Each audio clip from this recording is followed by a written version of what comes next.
古云：“蜀道难，难于上青天。”而今有志者对天鸣笛，不惧蜀道难。无志所向，必一往无前。无志未达，何谓归期？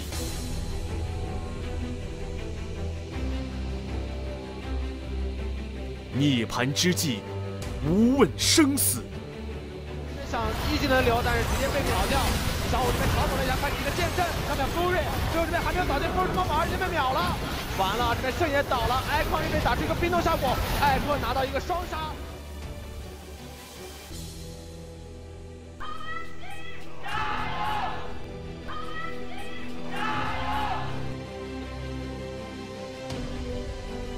诋毁、挚爱，无以复加。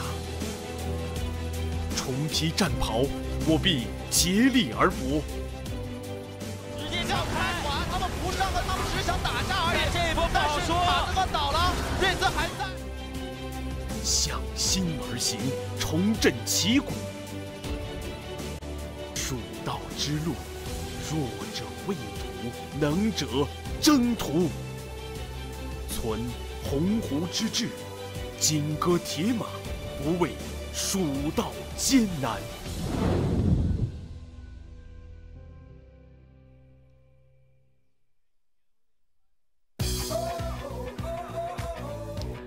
Welcome back to week 1, day 5 of the LPL. You just saw it there. The Dark Forces never give up. OMG. We've moved from Shanghai. We're over in Chengdu. And that was kind of a little history recap of one of the greatest legacies of the LPL. OMG. International superstars lost the likes of the Go-Goings and the Cools for greener pastures, and are now this brand new rookie squad helmed by Icon, veteran and Xiang in the top lane, and just recently starting to find success again. Yeah, very recently, because taking the victory versus Snake just this week is a massive surprise to everyone. A lot of people looked towards their lineup and said, I do not think much will change. Only one player changed, and it's still a 3-man jungle nonsense. So a lot of people looked at it, a lot of us looked at it, and we're like, well, OMG's staying exactly where they are. But new split!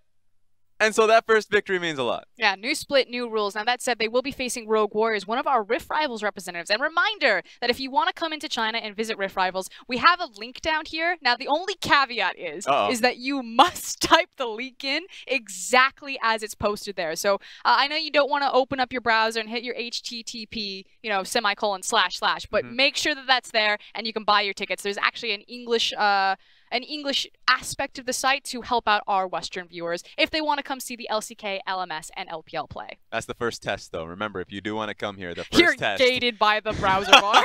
Get that right. Get the link right. So that's going to be excellent. Remember, it's in Dahlia, so that's going to be perfect. Exactly. Now, speaking about Rogue Warriors, because this is the first time that the English broadcast is actually going to see them this split, if you haven't seen this team, we're going to introduce this for you. There are 2 names that you need to know, and the first one is Doinby. Yep, Doinby. Of course, remember, originally from Jingdong, and he comes into this team as the head man.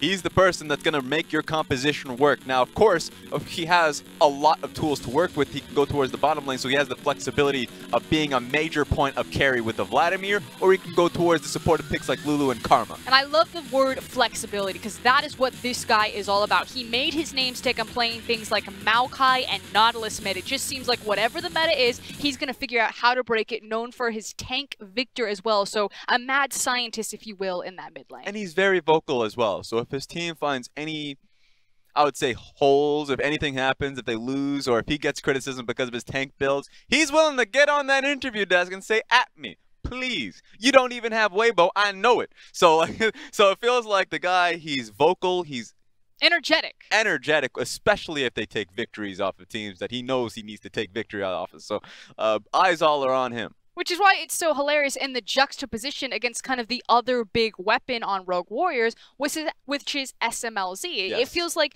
there's always this one primary carry that people focus in on for every single team. But for Rogue Warriors, when they were actually framing up the captains down there, they zoomed in on SMLZ and Doinby, because that's really the heart and soul of this team. And that's where they really found themselves. We're at the end of the split in playoff time when things were going rough and they went to the 3rd place matchup. They took down Invictus Gaming because of those 2 players. The double threat Doinby is what we say a lot because it's not just SMLZ that you want to boost up and buff up. He has incredible stats last split. He continues to perform. But if you get both Doinby on the carries as a Cassiopeia, as we saw in the footage, and SMLZ, who's willing to walk 4 on his major AD carries, we saw Kog'Maw being played earlier this week, then you'll have a performing Rogue Warriors. We know that SMLZ is the Chinese sniper over on the LPL broadcast. You know, you have to prep him, you got to scout, you got to make sure that you control his breathing, but when you take that shot, when you funnel in the resources to SMLZ, he will find the critical shot every single time. And still playing ADCs in this meta. The last time that we saw Rogue Warriors, I believe on Tuesday or Wednesday it was, they were playing the likes of the Dravens and the Kog'Maws. That's what's interesting about the LPL, because people look towards LPL to see wacky picks and change in metas, but for the most part, when it comes to this meta, LPL has stayed still in the bottom lane. We're saying, wait a minute, we have incredible AD carries. We're a team that's identified by our iBoys, our Uzis, SMLZs, and Jackie Love. Why are we changing and putting them on tanks? So other teams like Snake, they're like fabulous. We get to really find a strength for ourselves through mid lane and top lane and through jungle. But a lot of these teams are standing firm and saying, we actually really want to get to the late game portions and back up SMLZ in this instance. And this could actually be a game where we start to see these styles clash, because if you look over at OMG, fun fact, if you don't know this, SMLZ was the former ADC of OMG. We call Rogue Warriors the Revenge Team, and they go on the Revenge Tour because they're a team made up of veterans from other big name organizations. Edward Gaming, JD Gaming, OMG come together to make this veteranship run towards 4th place. And the thing is it was Chelly, SMLZ's replacement on OMG, that brought out the Yasuo, you know, was playing more of these bruisers, whereas SMLZ stayed true to the ADCs. So we might actually see both styles clash tonight. Yeah, and it's only 3 times up until this point that we saw an AD carry versus a tank, or just a non-AD carry in the bottom lane so far in the LPL. And it just feels like that's going to be the case for this series, because questions towards OMG was the fact that their bottom lane wasn't performing in Chelly and 5. Last set, it was Chelly and 5 that looked phenomenal on the Yasuo pick. So it looks like for OMG specifically, a lot of our eyes are in mid lane, but it seems like Chelly has really found strength in these off-meta picks. And it's not even just Chelly. The other big name that we were talking about is that brand new piece that you spoke earlier about, which is Mountain. Formerly of the LMS, coming over from AHQ, is now one of 3 junglers that OMG have in their arsenal. And it feels like it's just been musical chairs, trying to figure out who is going to play jungle for this team and who's going to play back pocket for their star player Icon. And it seems to work with the Bandit. Yeah, and I think what's going to be interesting is OMG should just now narrow focus on Mountain, because Mountain was an exceptional jungler in the LMS, and coming into this team where they were just finding, mixing, and matching, now losing Firelolly because he retired, you bring in Mountain, and it seems like your 2v2 in the mid lane should be strong. We got to see that on day 2 for the LPL when we got to see OMG versus Snake. Game 3, Mountain came on, and he performed incredibly well, so it's not a surprise that he's starting them off tonight. So here's the thing. Now we know who the key players are. It's Doinby, it's SMLZ, and then it's Mountain, it's Icon over on the other side. So the question is, you know, how does this actually transform onto the Rift? Because the name that we haven't mentioned is Flawless. And so if we're talking about the Mountain Icon duo of OMG, you then also need to bring in the Doinby Flawless Icon for Rogue Warriors. That's the thing, because remember last split, I had Flawless as #1 in my jungle tier list near week 7. It started to really teeter off for him, because for him, the jungle meta started to form into level 4, level 5, so he couldn't gank as much as he wanted. Suddenly his early laning pressure didn't exist. Welcome to 8.10/8.11, where level 2, you're actually ganking a lot more frequently and a lot earlier than back then. So I think this is when Flawless is really in his meta, really in his groove. He should really pop off this time. Right? There's also the fact that Lee Sin, I mean, we haven't seen it crop up in the meta yet, but Lee Sin is not dead. And if there is a window where if junglers are spending more time at level 2 and at level 5 and have more areas to gank, do you think Lee Sin, or excuse me, I almost used them synonymously and interchangeably. Do you think Flawless is going to reach for his Lee Sin at some point? Because he was playing it even when no one else in the meta was, and it had to be perma-banned away from it, because for the longest time he had, what, 100% win rate on the champion? Yeah, he was actually rolling across the split and only really lost in his last few weeks versus Invictus Gaming, which that team just nearly had a perfect split regardless. So he was super confident on the Lee Sin pick. That's why you mention it. So I would expect him to actually choose more Xin Zhao, even though I think the Lee Sin is something that he could go to, because once you hit level 6, obviously you have much more playmaking potential. Xin Zhao works down his alley because suddenly he can control mid a lot more frequently and he can still pop level 6. It just makes him a lot more protected in these team fights. Are you using words like control versus dueling? Because when I think about Lee Sin and Jin Zhao, the thing that they do share in common is that they are dueling-oriented junglers. They retain their control through their kill pressure or their dueling potential on the other jungler, versus one of these tempo junglers like the Shyvanas with the likes of the Mordekaisers. Like, which route do you think Flawless and Mountain are going to go? Good question, because Doinb is a supportive mid laner, so really there are two ways this could fit very well to just funnel gold into Flawless. Yeah, so it's interesting because I think that Flawless is more catered to really skirmishing more often. So I'd love to see Xin Zhao more often, so I don't think that we're going to see that experience funneling his way unless if he gets the Graves. So I think that they're flexible enough to go both routes, so I actually don't know how OMG are going to be able to deal with this. The versatility of Rogue Warriors, it's not something that we used to account for the team. They used to be a protect the ADC team, but you can see right now on your screen, we're live in Chengdu, and you can start to see some of OMG's beautiful arena. I know, Raz, you've been there yourself as we get a look at the lineup. It's fabulous. The place is fabulous, and I know we're not looking at the audience, but there are a lot of them. So they have fans to back them. They have a nice looking stadium. I mean, even just going into the place, if you're relaxed, if you're looking for like some food when you're in Chengdu. Are those booths? They have booths now. Okay, this is sick. All right, they just keep upgrading every single time.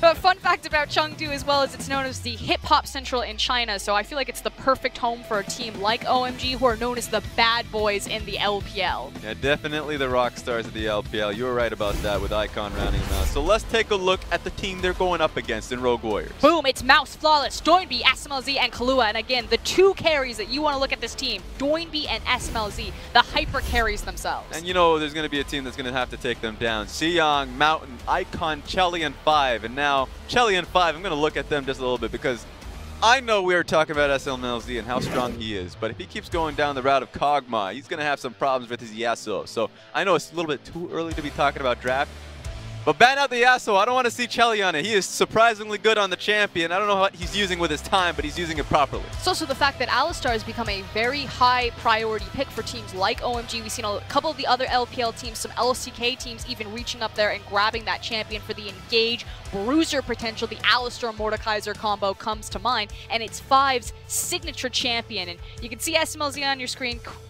Cool as a cucumber. That is his one facial expression. 5 is going to want every opportunity to kill that guy. Oh, 100%. I think what's going to be sick is that you're right about that, and that might sprout a single champion that comes to mind, which is Pyke. Now, feels like the Thresh main of Don't tear up my heart.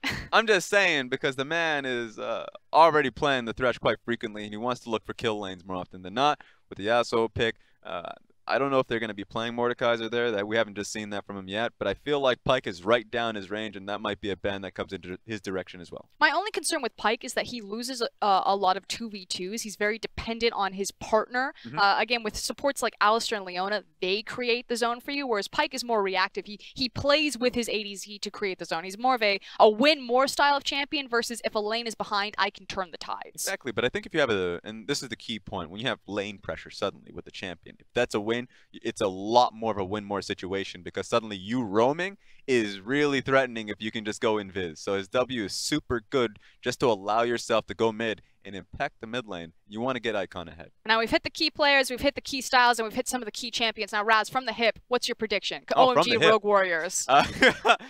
So prediction for the teams, I'm going to go in the direction of Rogue Warriors. Rogue Warriors are still a phenomenal team, top to down. OMG has to surprise me twice this week. But here's the thing, if OMG win, how do they do it? Is it shutting down SMLZ? Is that the answer to an OMG victory? Shutting down Doinb, I'd say, because I think their strength has always been mid-jungle, and I think they have to double down on that aspect because Icon is a really strong player, and if they can shut down Doinb, it's going to make it much harder for SMLZ. So you're saying it's taking the strength of OMG and countering out the strength of Rogue Warriors through that mid lane? Yep.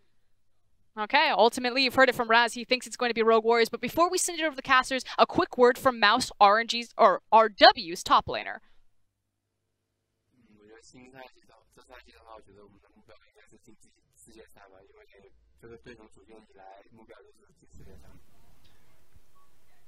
You just heard it from Mouse. The teamwork from Rogue Warriors is something to be respected. But welcome back, everyone. Once again, my name is Dom. We've swapped out Rusty. We've got Clement in here with us for this next matchup. The second round of the Revenge Tour for Rogue Warriors. But this time, it's OMG who are looking for revenge, because we heard it a little bit more on the desk. It's not just SMLZ playing against his former team. It's OMG playing against the team that took their spot at Rift Rivals last year. The same remaining teams are going, except for OMG getting subbed out for Rogue Warriors, and now Rogue Warriors have the audacity to come into the OMG arena. Clement, this is going to be hot. Yeah, man. If I'm OMG, I don't think it's a revenge tour. I think it's a letter where I send SMLZ and tell him, baby, don't go. Please come back. Because without SMLZ, OMG have slid down to 33% win rate in their last split, being a 6th place team in their own conference. Yeah. And of course, here we do go into the ban picks. Topping it off, we see the Talia, most banned champion currently in the LPL so far. OMG, they're trying to take away everything from Flawless. This is how much respect Flawless commands from his own mechanics and playing that Camille twice in the last series. Yeah, and this is also what we just heard from Raz on the desk. If OMG want to take a win in this series, it's going to be through shutting down Doinby and shutting down that mid-jungle duo. Now, we've got a super early Lucian first pick. Aurelia is a huge champion, and she's just been completely glossed over by Rogue Warriors. Well, Lucian is something I do expect to see out of Rogue Warriors, and especially SMLZ. This is the more traditional team in the LPL. They've never played with double supports. They've always played with an ADC, and Lucian is the top banned ADC and the top picked ADC at the moment. That SM Reaver really propping his strength up. Mountain, however, going back to another Cinderhall jungle, he's more known for this type of champions, has outshined Karsa in the LMS when it comes to those tanky champion plays, and he's going for the Trundle. Yeah, we've got that Trundle now locked in for Mountain. Hopefully he'll be looking for a repeat performance from his win on it just a few days ago. But as the clock runs down, we're still looking for the next pick of OMG. They are passing over some huge priority champions elsewhere in the meta. They must clearly have a strategy lined up, as Ryze is now going to follow that up. Now, Ryze is a very interesting pick because this is also a potential flex pick. It could go into the marksman position if they see a Vladimir, and it also can play straight up mid lane. However, I do think OMG is teasing the idea of a flex because Doinby has been so good on the Casio. Yeah. Of course, we did see Doinby play that twice last time we saw Rogue Warriors. Icon did play this Ryze against Snake. This is actually the one-game loss that OMG have so far. So again, this could go to Icon, this could go to Xiang. It's surprising to see it picked so early on, considering how we expect Icon to be looking for counterpick against Doinby. Of course, that said, we've got ourselves Skarner now locked in for Flawless, excellent engage, and now a Mundo for Mouse. This is stacking up to be quite the composition from Rogue Warriors. Yep, Rogue Warriors definitely know how they want to play the meta. It's a 5v5 meta. There's a lot of meat grinding going on, a lot of melee champions, and they're picking for that big team fight. Their front line is already complete, and if we looked at the Lucian stats, he probably is one of the only champions that can still hit consistently like a 30% damage share on his team. You don't see a lot of ADCs running around this time, and if you have someone like Lucian going into the late game, then you have your damage portion locked up. Now, we do see 5 get to take his signature Alistar here. We heard it from the desk that 5 will be looking for revenge against his former AD carry of SMLZ. So expecting that Lucian to go to SMLZ. Again, we'll see how it shakes out as we've got the Morgana and Tahm Kench, 2 huge champions taken away from Kahlua. We know that the biggest thing Kahlua has to do for Rogue Warriors is keep SMLZ alive at all costs. You've already got the point-and-click snare. You've already got the Pillar of Ice. You've already got the Alistar. And now with those 2 bans, that's just going to make it even more difficult. That said, Yasuo and Swain banned away from OMG. Looks like Rogue Warriors are expecting that Ryze to flex. Yeah, they're definitely targeting down on Shelly's position. What we've seen from OMG so far are those non-traditional marksmen, or I wouldn't even call them marksmen actually, just more bruisers into the bot lane. They'll have Alistar and the Trundle, so Yasuo was kind of a no-brainer. And just like you said, they do want to keep SMLZ alive on Rogue Warriors' side, so taking away all the protection they can away from SMLZ. And we're looking at what's next for OMG. Gangplank locked in. This is a smart champion because it really punishes teams that want to go into you. If you look at Rogue Warriors, they don't have good initiation, they don't have long-range initiation, so they will have to walk in to chase their enemies down. And if you're walking into a barrel close to Baron, that's a very dangerous proposition. Well, and we have a Kled. Yeah, what if it's not a walk, Clement? What if it's a full-on sprint? Kled locked in for Rogue Warriors, and a Fiddlesticks right behind it. Oh, now this Rogue is super Warriors. interesting right now. So this is actually going to be a Kled mid, I believe. And the idea behind the Kled is that he does have an unstoppable initiate. You can go straight into the enemy composition with disregarding their CC completely. We've talked about the meta having two ways to play. You either want to snipe out someone in the team fights, or you want to play on the counter engage and CC them to death. But against someone that's unstoppable and adds movement speed to his entire team, you cannot do that. However, we do have Icon's signature play coming out right here in the LeBlanc. Now, LeBlanc is one of those champions that you have to watch Icon play on it to believe it. He actually played a 1v4 last split, and it was our best play of the entire season. It's also pretty decent against the Kled, so basically what you want to do is get him off of Scarl, and then it's very easy for you to burst him down. Kled's actually very vulnerable to champions that have low cooldown CCs and high burst damage because he's very easy to kill once he's unmounted. And of course, we'll be keeping an eye on Icon's signature LeBlanc. It's so signature, in fact, that it's on the art for the season. All we fight for is the tagline for Summer Split. Uzi and Kaisa is there in the middle, but just off to the side is Icon and that LeBlanc. So absolutely exciting to see. Oh my god, taking on Rogue Warriors in this matchup. Now, just to be clear, this is not the first time we have seen Kled in the mid lane. It has been played mid 3 times, twice by Zatai and once by Doinby in 2017. So not only is this the second time Doinby gets to take the champion in the mid lane, it was a rushdown strategy that they utilized last time against Royal Never Give Up. It was not successful, so it has not found any wins yet. But if ever there was a team, if ever there was a meta, it has to be Rogue Warriors because of how they play, because of how wild and crazy Doinby is as that mid laner going up against Icon's LeBlanc. I really like this change from Doinby. What he's saying is that this split, he's focusing on champions that can help him roam. And that was one of the big reasons why Rogue Warriors did slide down in the previous split. It was because enemies could punish those supportive champions that Doinby likes to play, and they could keep him locked up in the mid lane. And from there, they could go and then punish SMLZ in the bot lane. This split, he's saying, I'm not taking any more of that. I'm actually going to be the one with the priority in the mid lane. We have such a good duelist jungle in Flawless. Let's make use of that. So I like this new change from Rogue Warriors. We'll see how that works out for them as we now prepare to load onto the Rift. Flawless on that Skarner, Doinby on the Kled against the Hitman of LeBlanc on the other side. Coming live out of Chengdu, we're casting here in the Shanghai Battle Arena to keep you up to date with how this match runs out. But we've got Rogue Warriors going on against OMG, who are seeking revenge against the team that took their Rift Rivals spot as we load onto the Rift for Game 1 between Rogue Warriors and OMG.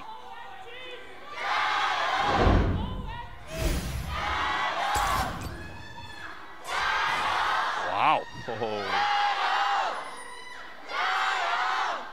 The Rogue Warriors fans giving the OMG guys a run for their money, but we have a skirmish very early on. Mountain steps into the river and Doinby gets the bear trap on the rope, the flash, and a stun. They found Xiong, and that's going to be first blood as it's picked up by Mouse.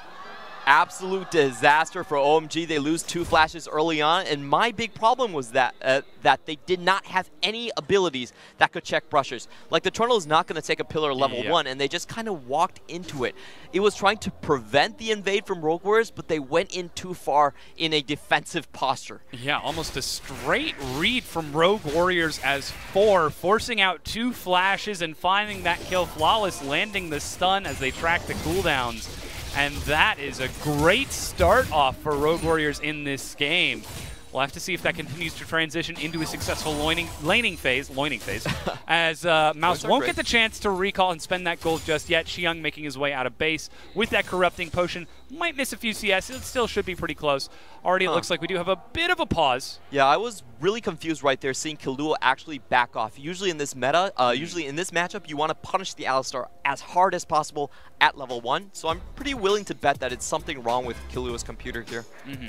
We're going to find out, of course, as we try to keep an eye on that laning phase. Already you can see OMG What are you laughing smiling about? and laughing. Mountain making his way onto the roster for his second game with the new team. Guys, this is actually a real game. You can't remake off of that. You lost 2 flashes. Yeah, we've already got point of game with First Blood. So it is not quite possible for the remake.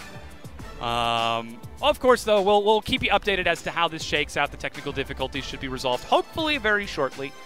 And it looks like it's actually Doinby there in that mid lane. Of course, we're keeping tabs on that. Icon on the far side now keeping across from him on his signature LeBlanc. Now, it's important to note, Icon is the hitman.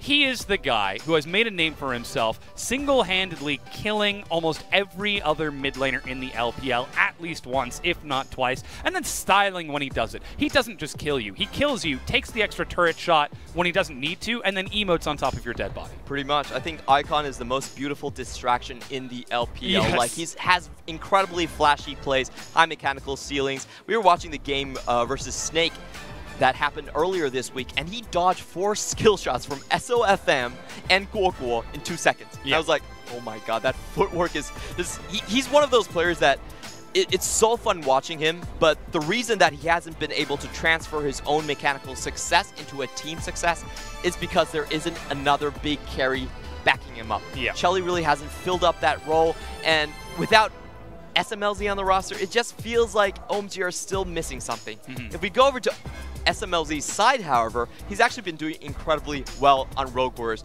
The one big stat I want to note is that his CSD at 15 has actually improved by 17. Holy cow. Just swapping teams. So that took him from like a very mediocre marksman to oozy levels of dominance. And the real reason why Rogue Warriors has fit him so well is because of the better early game. Killua probably a mechanical rung above 5 and also flawless, controlling the jungle much better than any of the junglers on OMG have ever done. So he's actually starting out with the lead in early game, and we call him the hyper carry. Yeah. So that hyper carry is coming in much sooner. Springboarded ahead that much more. Certainly creates a lot of threat for Shelly and 5 in that bottom lane, but they're still running pretty happily down there as they do have that Alistar and the Rise as well to try and force that lane back out. But we'll keep an eye on that matchup as it plays out, because there's still a lot of factors that could interact and change with that. You know, we saw Gieko play against Snake. He went 1-1, and then Mountain came in and absolutely smashed Snake and took the series for OMG. Because this is the summer split, we're starting to see how these teams reform themselves. We're looking to see how OMG utilize Mountain to change that. Can Mountain provide that additional carry threat with Icon that opens up so many more options for OMG? And here's a short introduction to who Mountain is. He came from AHQ. He was actually one of the mentors for Karsa. Karsa started out, when Karsa started playing, Mountain has already been around for 2 or 3 years. So when we talked about Karsa, he has very high opinions of Mountain. He's actually learned a lot from his pathing. And Mountain's the guy that I've said publicly that I've always felt he's had even higher highs than Karsa. Sure, he's very inconsistent in those big moments.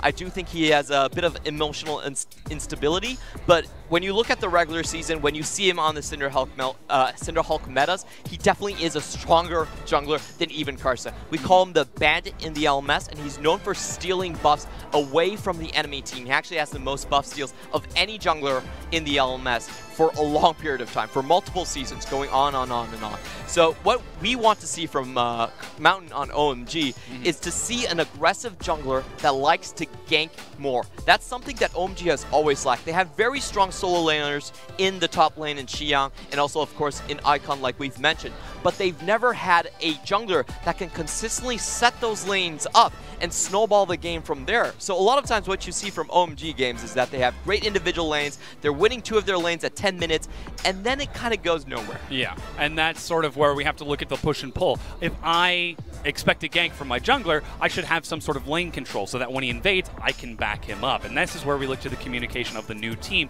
to be gelling in this summer split, and towards Mountain's experience to be able to keep track of his lanes, whether or not they can support him if he looks for any sorts of invades. Now, I just want to give you a quick update. Doinby did request a pause for a peripheral issue, so we're going to make sure that it's all set, it's all ready to go. Again, OMG in the Chengdu arena should be keeping their peripherals on top of that, or the Rogue Warriors should be bringing them with them. So hopefully everything should just be as easy as plug and play, check the mouse, make sure the drivers are updated. The fan signs are just amazing. There's so many people cheering for OMG, and of course specifically for Icon. The sign there just said, "Take it easy, Icon, I will always love you." Yes, always the fan support. As we know, OMG have a massive fan base, one of the oldest teams in the LPL. We'll disregard these. Those are RNG signs. So it's almost like RNG has taken the role of the TSM chants. At this point, yeah, we've had them in the Shanghai arena as well. I think even on Monday, we had the 2-team chants and then RNG chants afterwards. I think the guy that usually does the TSM chants, he needs to be fair. Now TSM has been defeated, he needs to do the clutch gaming chants. I mean, that being said, TSM are pretty consistently defeated. So why are you still doing the TSM chants in the first place? I mean, if you think they're the best team in the world, the best team now should be clutch gaming. You should be like going for those Houston kind of like, Rockets, you know? Yeah. The last Survivor style. And then whoever beats clutch gaming. King of the Hill. Yeah, King of the Hill that's style, the one. That's basically. the one. So I guess it makes sense right now that he's doing RNG chants, because RNG are the best in the world after their win in MSI. Yeah, pretty much. At least until we're going to be proven wrong at Worlds.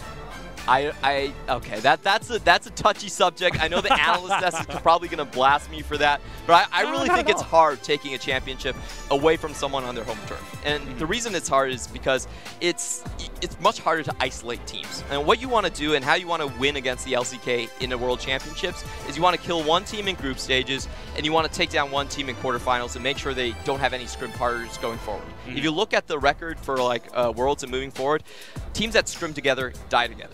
Yes. So you want to isolate them, but it's so hard to isolate them on their own turf. Like if you're Kingzone, you go to one of these Korean teams and say, "Hey, the pride of Korea is on the line. Please scrim with me." No one's going to turn you down. That's impossible. Yes. Yeah, but it's actually kind of funny that you bring that up, because with Rift Rivals coming up in just a few weeks, we actually saw that disconnect out of the LCK teams. They weren't exactly playing on the same page, whereas RNG and the rest of the Chinese teams were staying out in the parking lot until 3 in the morning the day of the games, practicing their pick and ban, practicing their strategies. And this is something that I think our region can be proud about, because we've come together in terms of the coaching staff. If you think about MSI, they also had a bunch of coaches come together and think up strategies for RNG. They did that again.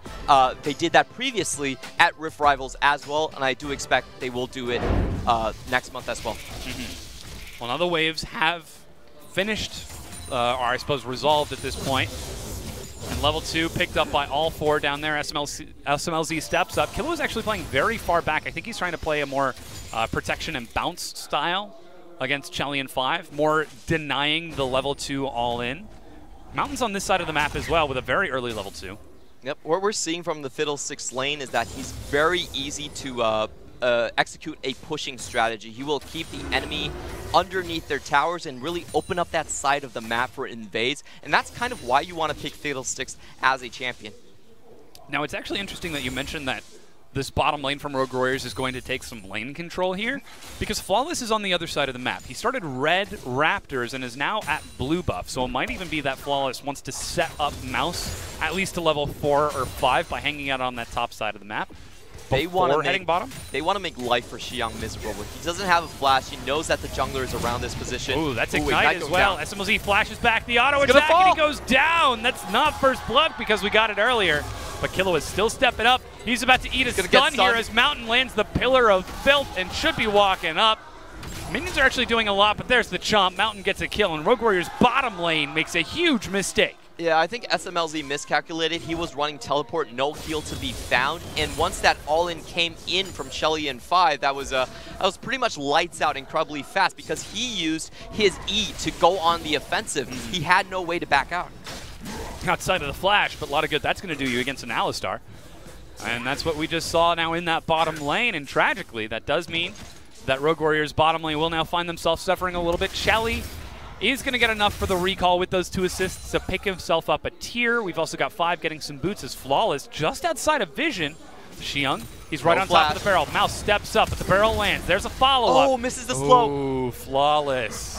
Wow, that was actually a huge mistake right there. I'm not sure if Xiang still had his oranges on hand, but they should have been able to put more damage on him at the very least. That said, though, that wave is still pushing away from Xiang, and he still doesn't have flash back from that first blood that Rogue Warriors were able to pick up. So it could be more opportunity for Flawless to return to that side of the map, but like you said, that bottom half could be prioritized a little bit more from him. It's really such a difficult decision to make right now because Mountain is invading into the jungle, 5 is starting to press up and deny vision. And he's doing that because the bottom side of the map is completely losing. The bot lane's already down, and if you look at the mid lane, Kled can't get the damage onto the LeBlanc. They're going for another kill here, no flash. Killua flashes away, just to be safe, as that was Icon with a very fast roam on that LeBlanc. Predator actually utilizes the Dark Wind, bounces a lot. Again, missing the slow and the Pillar of Filth from Mountain to disengage. OMG are playing around Rogue Warriors remarkably well. Yeah, they really can't contest on this side of the map anymore. And if you look at Doinby's champion in the Kled, I don't think it's going to have the effect until much later on the game. Right now, he's pretty much getting bullied in lane. LeBlanc has more lane control just because of the damage consistently that she can put onto Kled compared to vice versa. And I think Mountain is playing off that very well. This is what Mountain is kind of known for. If you give him a lead in terms of the mid lane, then he will snowball that into the jungle very consistently. Scary thing is that mid lane is Icon's LeBlanc, and take a look at that first item, Sork Boots. For increased mobility and magic penetration, Icon wants to get out of this mid lane and affect other sides of the map as Doinby somehow makes his way over to the blue buff.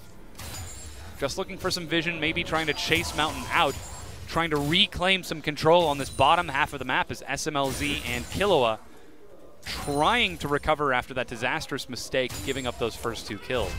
It's actually very difficult for OMG's 2v2 to fight against Rogue Warriors. If you look at the skill combinations, basically Fiddle can use that Crow Storm to, not the Crow Storm, the E to silence everyone, and there's not a lot coming out from the other side. It opens a lot of free trading opportunities for the Lucian to stick damage onto it. The first kill, of course, was a massive mistake coming out from SMLZ, but otherwise, the lane from Rogue Warriors should be quite dominant.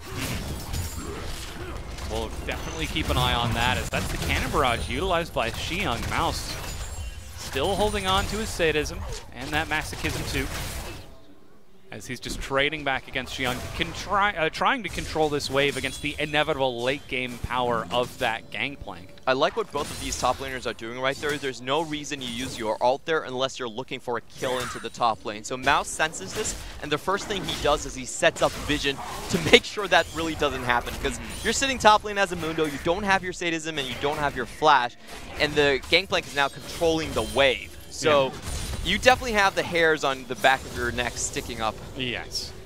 Especially when it's Mountain, of all people. 5 actually going for a roam towards the mid lane, looking for Doinby. He's got flash, but is caught by 1 stun. No, pinned against the wall, actually, as the Merc treads first, denies the full duration. What's important about this gank is the angle that he's coming from. When you're trying to deal with the Kled, the best way to kill him is actually to gank from behind, because he can escape otherwise using his unstoppable on the charge. Charge to chase people down. Always a good strategy, but still Nimbus Cloak. Constant roaming out of OMG. Like you said, the Nimbus Cloak out of Killua, along with Celerity. And we did see the Fiddlesticks a little bit earlier, so it's no surprise that we're seeing it once again here. But look at this. Flawless with the Predator. Flash engaged. They're going for the level 6. Even Doinby is charging in, but he's actually caught elsewhere. Must have tagged onto Mountain or Icon.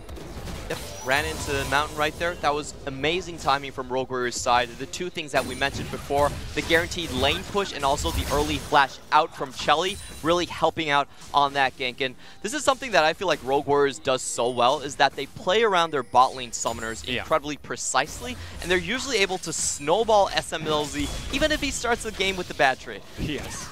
Trading over those first 2 kills. Now, something that seems to be really important in this game is bottom river control. We've seen Mountain constantly stepping in, usually backed up with Icon and 5, to clear out some of this vision from Rogue Warriors, to try and clear out some control. But the one moment their vision and their control lapsed, Doinby was there with the charge. Flawless had walked in through the lane and was able to get that dive onto Chelly. It seems like that could be a hot spot as Mouse and Xiang just continue to farm it out elsewhere. Yeah, I actually think Fiddlesticks is a fairly good counter against the Rise. You call him the machine gun mage, but if he's silenced, he's really not outputting much damage compared to the traditional marksman. So I think it's a really smart pick to go into the Rise, even into the later late game.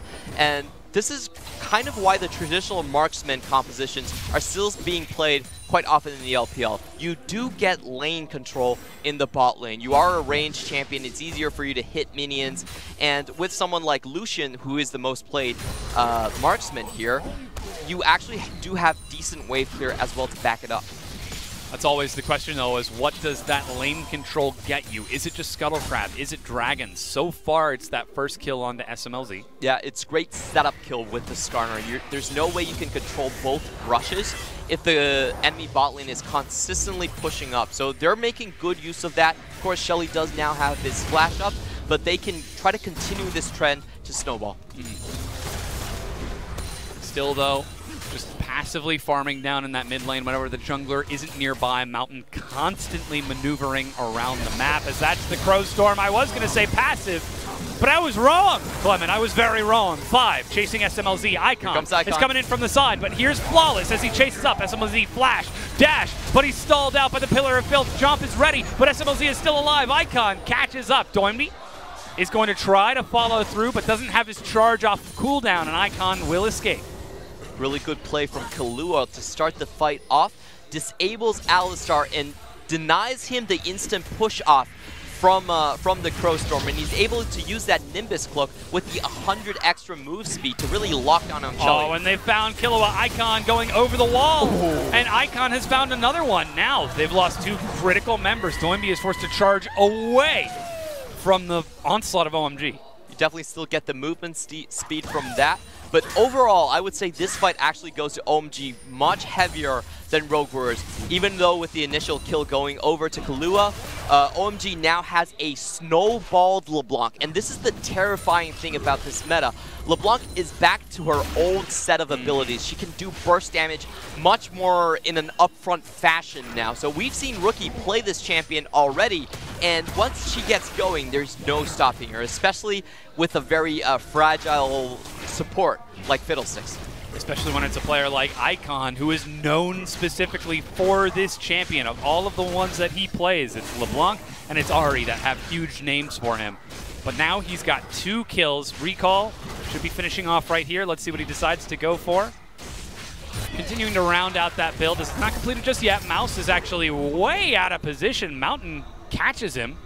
Not entirely certain how Mouse got there or why. Looks like he was proxying, yeah. But maybe not the best time to do that. Yeah, I actually think there's no way out for him. If Icon's willing to go up there and pick up the kill, then she should just be dead. Well, Icon actually did just complete the recall and pick up an Oblivion Orb. Yep. It always gets me really frustrated because the Oblivion Orb actually does not build into Spellbinders. Yep. They're both orbs on spindles, but they don't build into each other.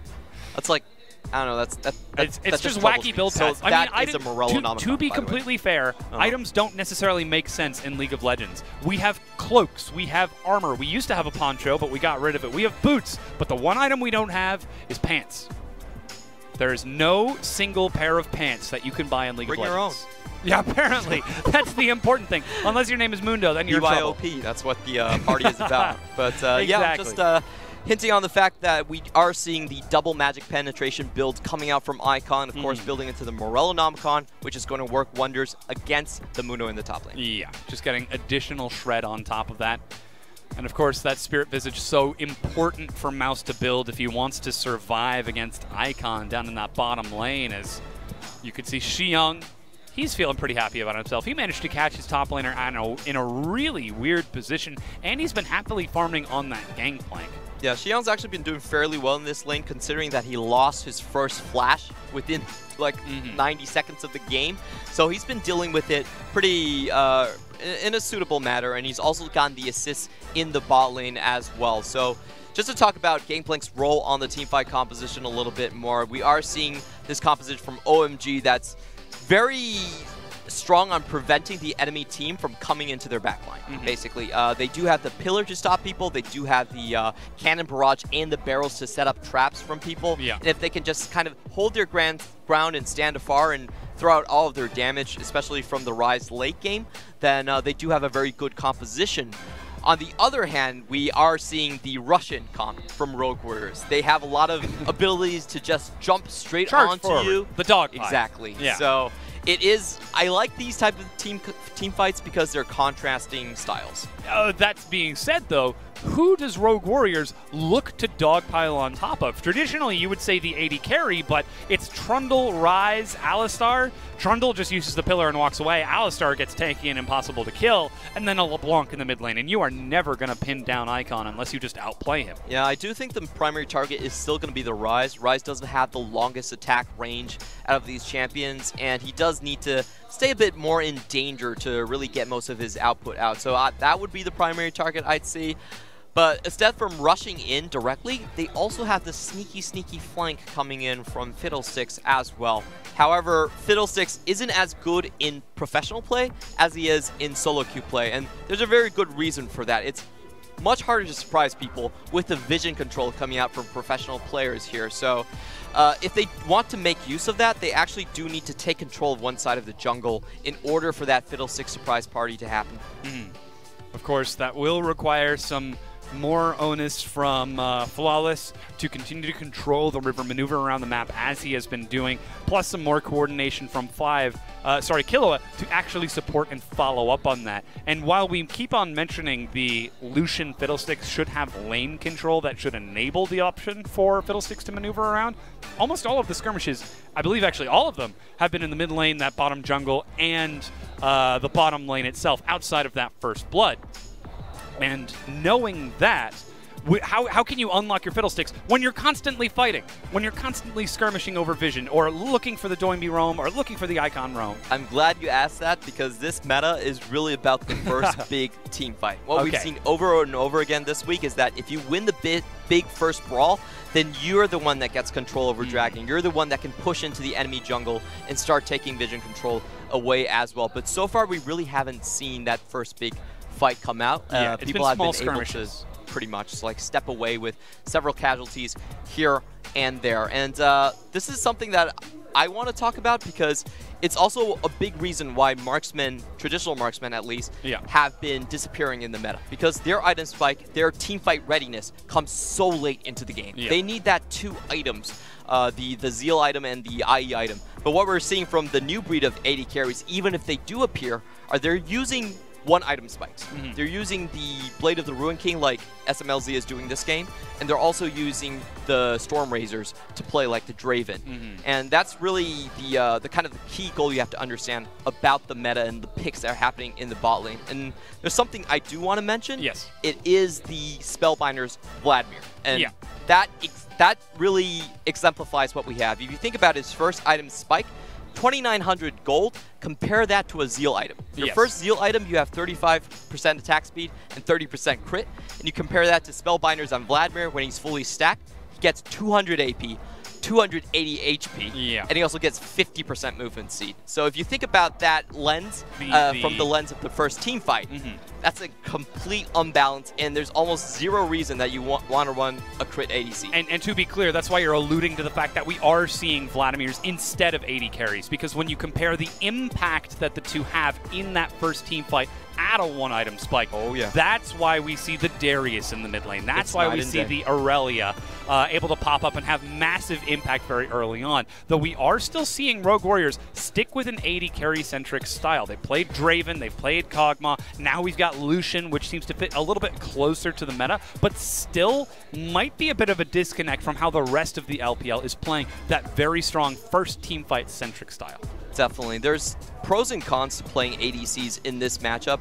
I think the first one is that it's actually very hard to keep ADCs alive in general now. If you think about the jungle picks, they're all about early ganking pressure. The Xin Zhao's, the Camille's as well coming out. And even Lucian, even though he does have range as a marksman, he's very easy to kill in a team fight. He has a 500 We've already seen range. that, yeah. Yeah. Icon just chasing him down over what? It was a flash, the dash, and then walking away, and Icon still was just able to double distort Q chain, Sigil of Malice, and Ethereal Chains and still get the kill. So my question for Rogue Warriors is, sure, you can play this marksman-centric type of style, but how are you actually going to protect your ADCs in this meta? It's actually incredibly difficult to do.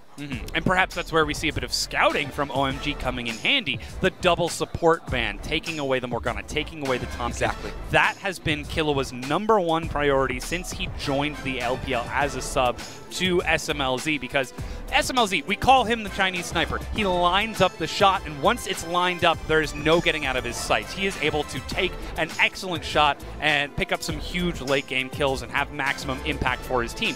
That said, while he's lining it up, it becomes really, really scary. So perhaps that's why we see the LeBlanc, the double support ban, to further target that out.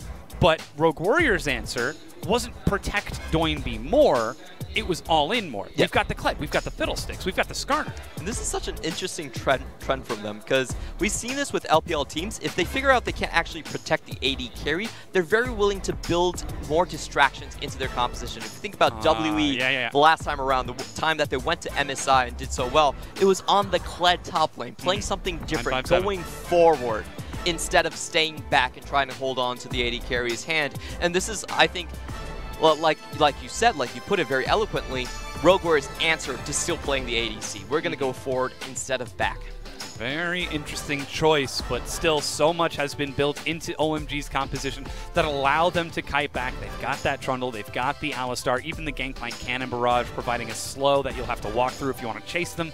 But so far, OMG are matching Rogue Warriors' aggression head-to-head. We haven't seen that huge team fight yet. We're still going to keep our eye on it. To update you folks on at home as to what's happening with the pause, we are swapping out one of the players' computers. Oh, I thought you were swapping out one of the players. Oh, this is a first. We're not swapping out one of the players. We're doing a live hot swap. Okay. We're just going to pull the player off stage, get another one right back in there, and try to get that resolved as quickly as we can. Yeah. So we have a bit of time to kill. I want to talk to you about who you think is actually the second best AD carry behind Uzi in the LPL. Because I do have my sights on SMLZ. My vote does go to him.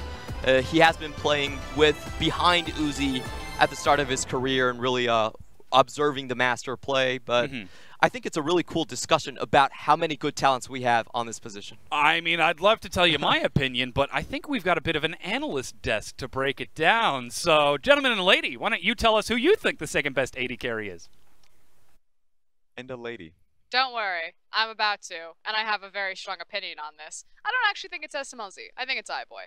Okay, oh, there we have it. Well, yeah, there we go. And the reason why is because I don't think SMLZ has been as versatile in his career. So the thing about iBoy versus SMLZ is, Clement's correct. SMLZ has played for a very long time. Disappearing for a portion of it when he was moved down into the LSPL, but then coming back into the LPL. And over the course of his career, he hasn't been, very flexible in his style and his champion pool. He's always kind of been this very heavy resource ADC, whereas iBoy kind of straight off the bat, in much less time, picked up his first title, something that SMLZ has yet to acquire, and then has also showcased both propensity for playing team fights, for playing lane phase, for playing hyper carries, and for playing early game champion. So to me, SMLZ is closer to like a Forgiven. He's been very dominant, been around for a very long time, obviously a huge respected piece, but iBoy is much closer to, I think, Uzi's mantle. In fact, went through Uzi to pick up his first title. Yeah, it's interesting though, because for iBoy, for him, he hasn't done the dirty work that SMLZ done. SMLZ's come in there and he's found on team after team after team. The one that I remember pretty vividly would be Masters 3, because that one was where you look to it and you say, well, SMLZ... Condi was on that team too. Exactly. And it was like, at the time it was like, he is the star player for this team. I mean, look, sure, there's Dade there. But a lot of the idea was... Did you just gloss over Look, Dade. I mean, You're at like, the time, he was Kandi's playing on the random team, stuff. Dade's on the team, SMLZ.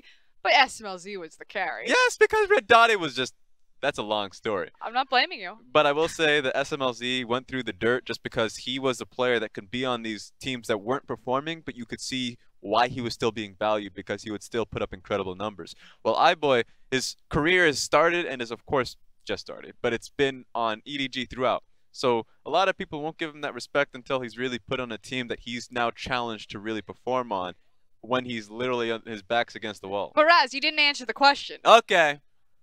I'm giving it to SMLZ. Oh it's my difficult, God. man. It's These difficult. traders. It's hard. It's hard. Is it hard? If you asked Uzi, the best ADC player in the world, he has never once said SMLZ. He says Jackie Love, actually. Yeah, that's true. That's fair. So we're both wrong. Uzi has spoken, but I can see there's a conversation. As Clement was saying, it's an interesting discussion because it showcases the depth of talent that the LPL still has. Now, that said, I do need to update our viewers because the Chrono Break will be happening. So what happened on stage, it was a computer issue, a computer freeze. So we're changing systems right now, and because of the impact on the game, we will be Chrono Breaking back to 12 minutes. And it doesn't take that long. I remember I was a part of a test for a Chrono Break, and I was literally just sitting on that PC and I was like, You've been a test for a lot of things. You know what? Sure. Rift Herald. I don't want to hear it. So anyways, just before we get into that. But yeah, it's pretty quick, it's pretty swift, and it's a cool experience, but I guess it's not so much for the players. But it's interesting to see that we get to go back to that situation. Now, a lot about the game, and I would love to talk about this one just before we toss it back to the casters, is that nice hard advance. You're like, get me away from that Rift Herald. Get me away from that Let's play. talk about champion select. He had nothing to do. That was a Renegades doing the Rift Herald. It's all good. By the way. Anyways. You were in that game. Yes, we were. So, in this game, a lot of the plays are happening through bottom lane.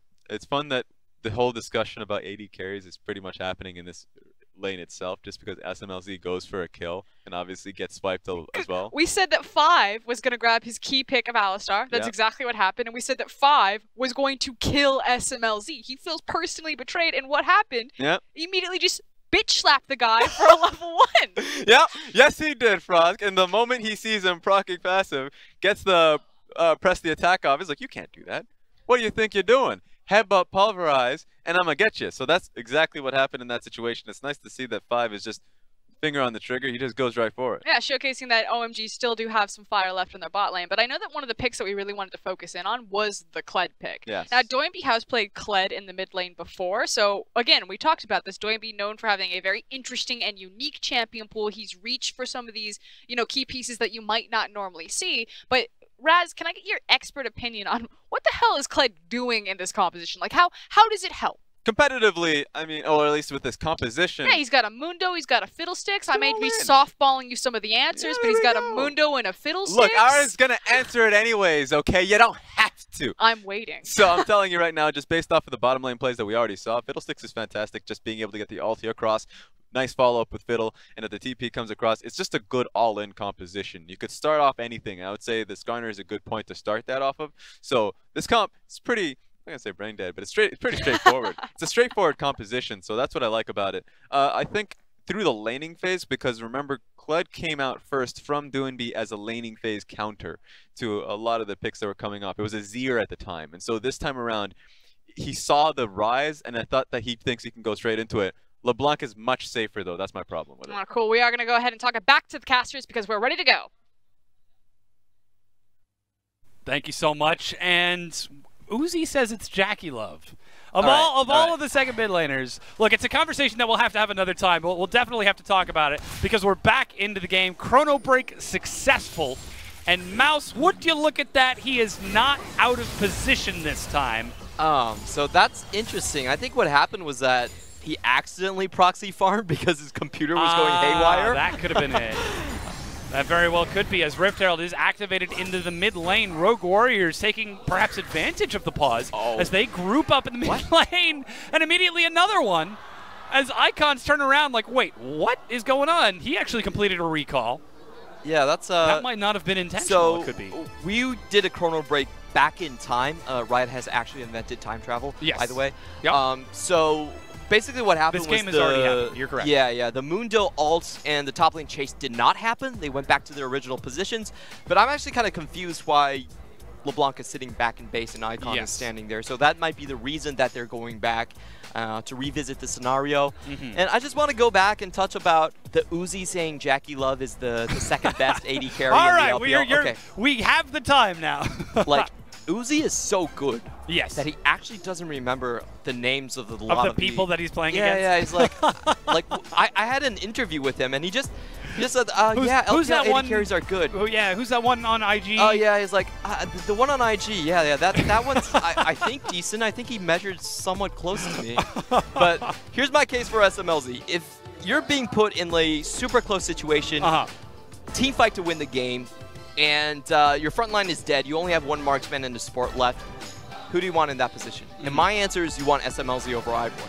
Because iBoy actually has kind of failed a couple of times in those tight situations. We've seen it at Worlds. The Worlds FLICKR chase. Yep, and we've seen it at Demacia Cup as well. But I will say that iBoy is a much younger player. He has much more time to grow up. So maybe in the future, maybe Frost. Yeah. But for now, SMLZ is my second best.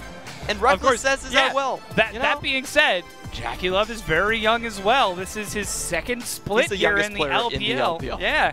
So maybe we could see some more changes. Maybe Uzi's prediction could come true as we're trying to get this pause resolved as quickly as possible. Again, we apologize for the technical delays as best we can. After all, we've got difficulties that happen all the time. But it's good to see that the fans are still cheering along for the teams here. OMG didn't exactly have a great split in spring, but to see the arena still fill up like this bodes well. Yeah, I do want to give a bit of historical context on OMG, their fan base, and what they're trying to promote as their banner. They're basically equating themselves to the good guys, the good faction in the Warring Kingdoms. Now, Chengdu is a very old historical city, and it is a city where the Emperor of the Han Dynasty, their descendants went to stave out the eventual takeover by Cao Cao. So they're putting themselves as the good guys. Their slogan is 血战到底. We'll fight we'll fight to the last. Yes. Yeah. Even if we're bloodied, even if it's very hard, we'll stand here, we'll fight to the very end. And it's almost funny that they're now pointing themselves as the good guys of the LPL, because historically, they've been the bad boys. They've been the ones who, with Icon in the mid lane, and SMLZ as well, and now they've lost SMLZ, and now they're the good guys. Maybe a bit of a statement. All right, I think you're getting things confused. The bad boys thing, that's just a fashion statement. Oh, okay. If you look at their tattoos and so they're good bad boys. Yeah. Or are they bad good boys? They're good looking. Good people, but they're good looking in a bad way. That's what I the one. Good looking in a bad way. I like it. But still, they're doing quite a lot for themselves. Of course, Rogue Warriors, one of the newest teams here in the LPL, joining us in spring. Their opponents making just as loud a statement behind SMLZ, Doinby. They are showing themselves up to be the team of friends, the team that actually jokes and laughs in the middle of the game, smiling and having a great time. You're looking confused right now. Rogue Warriors. SMLZ's on the team. That doesn't make sense. SMLZ actually never smiles. He has no facial expression, and we actually sarcastically call him Smiles if you spell it out. What SMLZ's name in Chinese actually means is that it means the old thief. Hey. Yeah, so he's it's a very Swain-like type of name. You're thinking about an old tactician that's always taking advantage of you, making schemes and planning ahead. That's what the name kind of infers to. Okay, well, of course, knowing the rest of his team there behind him, perhaps they could help the old thief commit just a few more burglaries. Maybe steal away the LPL Summer Split trophy if they get the opportunity, or perhaps even look towards Rift Rivals and maybe even beyond, because this team, after their finish in Spring Split, could have their eyes on that second or even third world spot if they don't take the Summer Split themselves. This is a team that very well could go into the gauntlet. They were heavy favorites in the Spring Split. As we got towards the latter half of the season, they started to taper off a bit. So for me right now, I'm going to go out on a limb and say I think RNG is going to be the #1 at the end of this, at the end of Summer Split. I think IG is going to follow up, and then I believe we will see Rogue Warriors come out on top, but I'm not feeling super strong on that statement. I do think it's these three teams that will represent China in 2018. Of course, that's still quite a ways to go.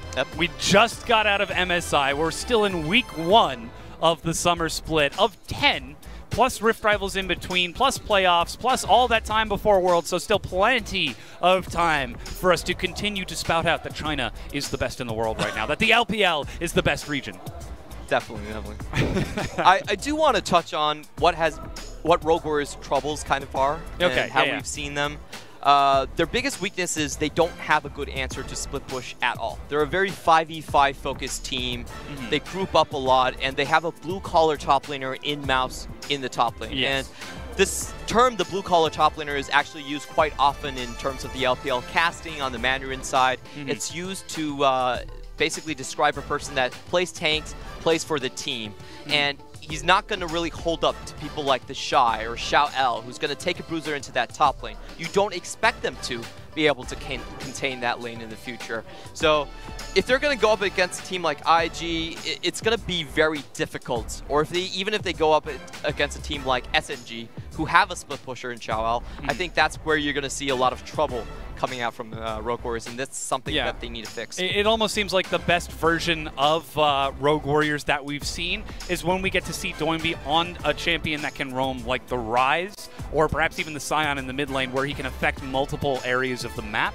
And the rest of the team is able to play a bit of a more open strategy, with Doinby collapsing in from one side, Mouse collapsing in from the other, and then suddenly you get the surprise 5-man dogpile. Whereas with the current lineup for Rogue Warriors, the current team that we see them running in this game against OMG, you see that dogpile coming from a mile away. Heck, you even hear it. Kled starts saying charge, and you just scatter and try to escape that as best you can. So maybe we could see Rogue Warriors return to that smile. Maybe we could see something a little bit different, of course, because we still have to figure out what's going on with the delay here. We're going to toss it back to the casters. We're the casters. We're tossing it back to ourselves. We're going to toss it to the analyst to talk a little bit more about this game. You know who's actually been to Worlds, Clement? You know who's not failed in clutch moments to get himself to Worlds and went through Uzi of all people to pick up his first championship after only 19 games played in the LPL? It wasn't SMLZ. You already sent the tweet. Why do you have to make a statement to the world out here? Because I wanted to make eye contact with Clement, so he knows that if I was over there, I would beat him. That's excellent, by the way. I will say, just to start this all off, it's just a tilting factor for every AD carry in the league for iBoy to come in there, already be placed into playoffs, and then go to Worlds. The only thing I will give him, which is a really big one, actually, when he went to Worlds, he actually made a name for himself. A lot of plays that he was able to get for himself. So, excellent play at Worlds, iBoy. As you shift your eyes over to Clement. It's all good. Love you, Clement. It's okay. So what we're in right now is a pause. Why we are in the pause is because Icon says that he is not in this place that he was when the Chrono Break was happening, so we're having a ref review the footage. As soon as that has been cleared up, we will go back into the game. So just making sure that the Chrono Break, everything is all in order and sorted before we continue with this game. There we go. And so, yeah, I mean, all of this is really touchy part, especially in traditional sports. I feel like in one of these sports, it's a sponsored event the moment you challenge these plays. It feels like we're actually getting closer to traditional sports where the coach freaks out and he calls for the play review, and the ref, gets up there and he peers into the giant thing. He's like, no, the world must be drowned out. I must see exactly what this play is. Was this LeBlanc actually in the mid lane, or was he rotating in towards the top side? That's why you gotta have these footages. I'm gonna throw shade at the NBA because I love the NBA and I watched the finals of the NBA, and guess what happened there?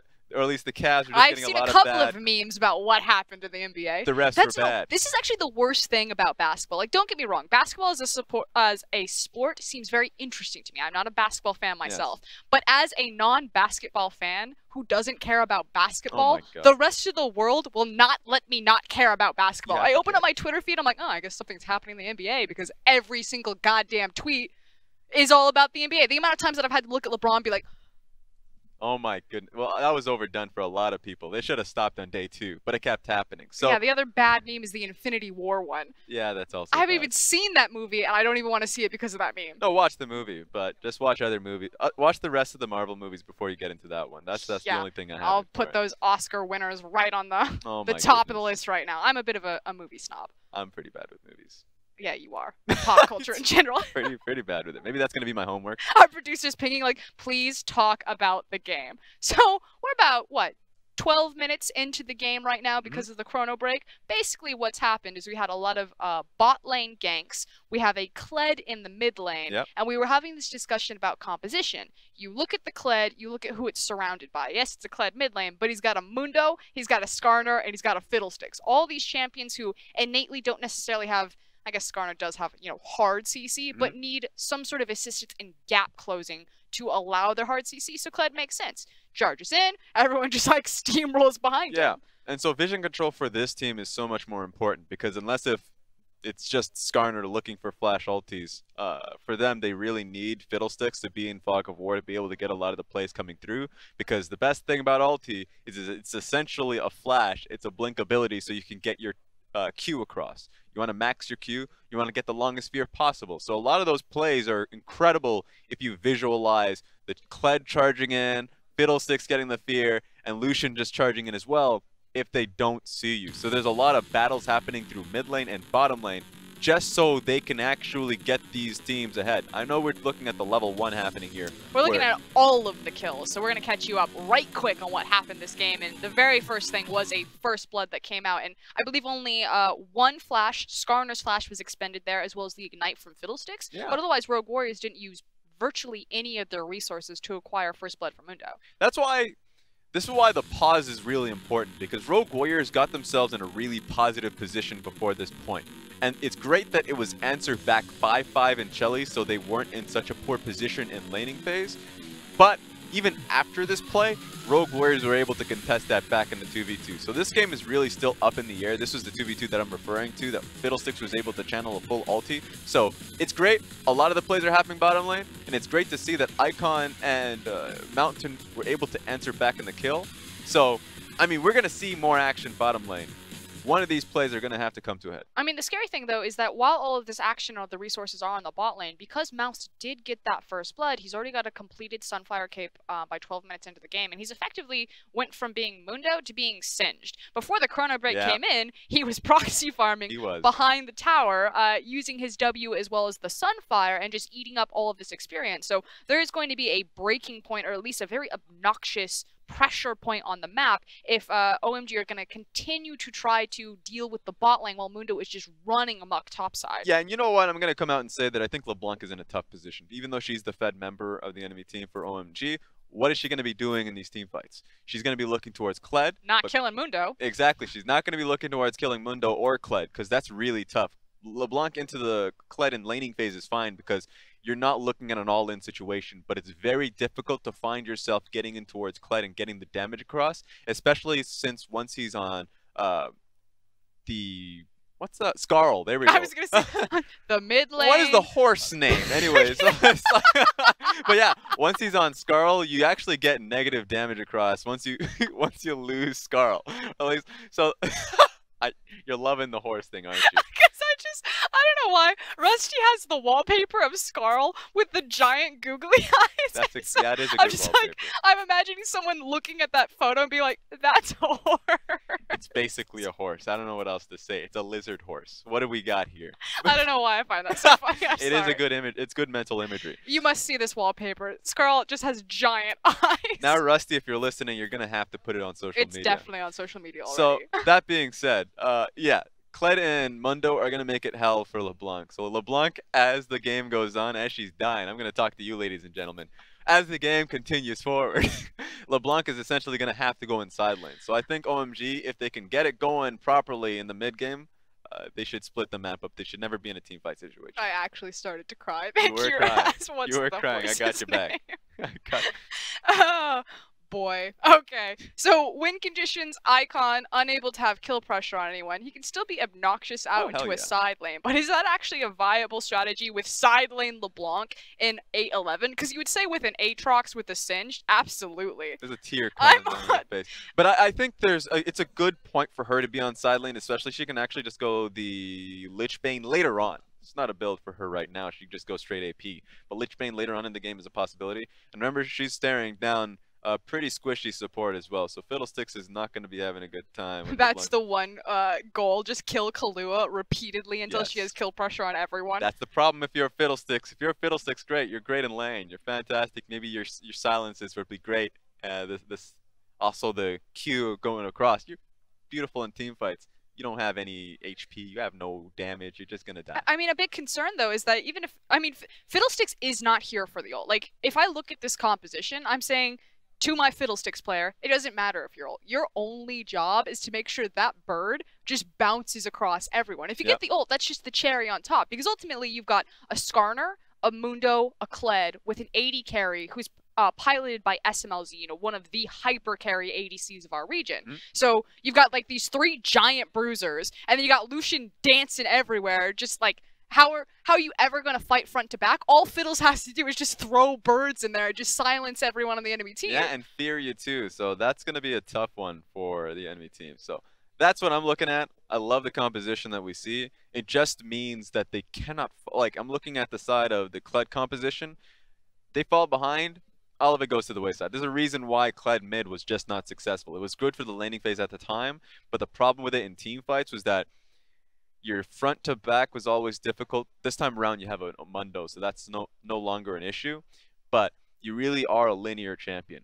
And the linear factor of it means that when you get into a point where your all-ins just don't work anymore, if you don't have the stats to back you up, then there's no playmaking to get back into. And when QSSs are getting built on the enemy team, then what can you even look for in terms of CC? But ultimately, then, if we look across at OMG's composition, and reminder to our viewers, it's Gangplank, Trundle, LeBlanc, Ryze, and Alistar. I'm unsure if we can get our lower third back up for these comps.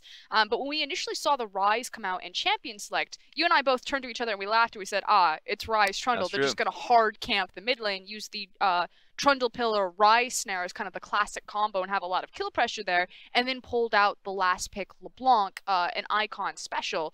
But this tells me that OMG are just looking at bot lane, that they just got a giant target there. It's Trundle, Ryze with an Alistar. Yep. But you lose a lot of that power if that doesn't get snowballed during the lane phase. And in 8-11, yes, lane phase is deciding a lot of these matchups, but it's also much shorter than it used to be. You know, these towers are no longer falling at 15 minutes. They're falling closer to 8-9 minutes in the game. Yeah, and I think that this game might be a little bit different from what we're seeing in the meta, just because with all of the weird picks that we're coming across, there's a lot of incentive between both of these teams to make the game go a little bit longer, right? We already talked about Rogue Warriors composition to be pretty heavy towards team fighting, so they're not going to be pretty upset. They're not going to be upset at all when it comes to looking for Elder Dragons and Baron, right? So that's going to be a point that they can look towards, but OMG still has a really fantastic composition around side lanes of LeBlanc and Ryze. So I think that's great, and they can even look towards lengthening the game out for the GP. So it's so far so good. I think this is a really cool game if we can get to see it going,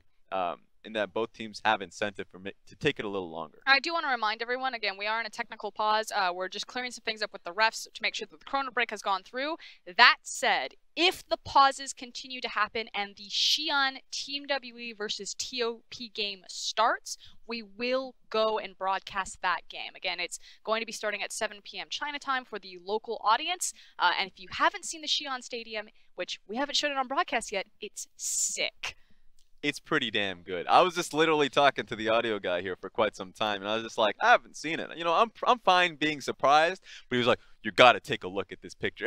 It's like, all right, let me take a look. And I was like, the audience has to see it.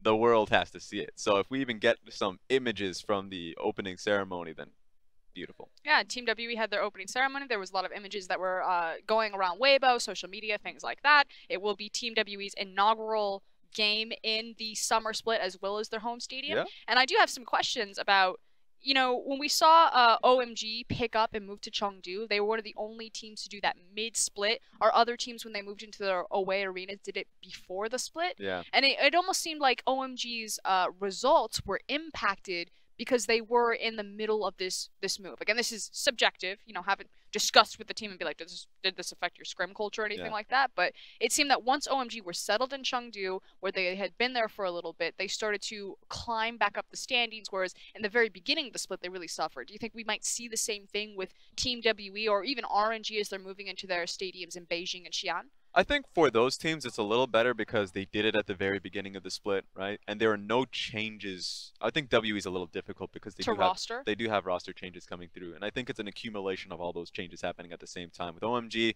new players coming in, Chelly came in. So that was a legitimate major shift to the team's lineup, right?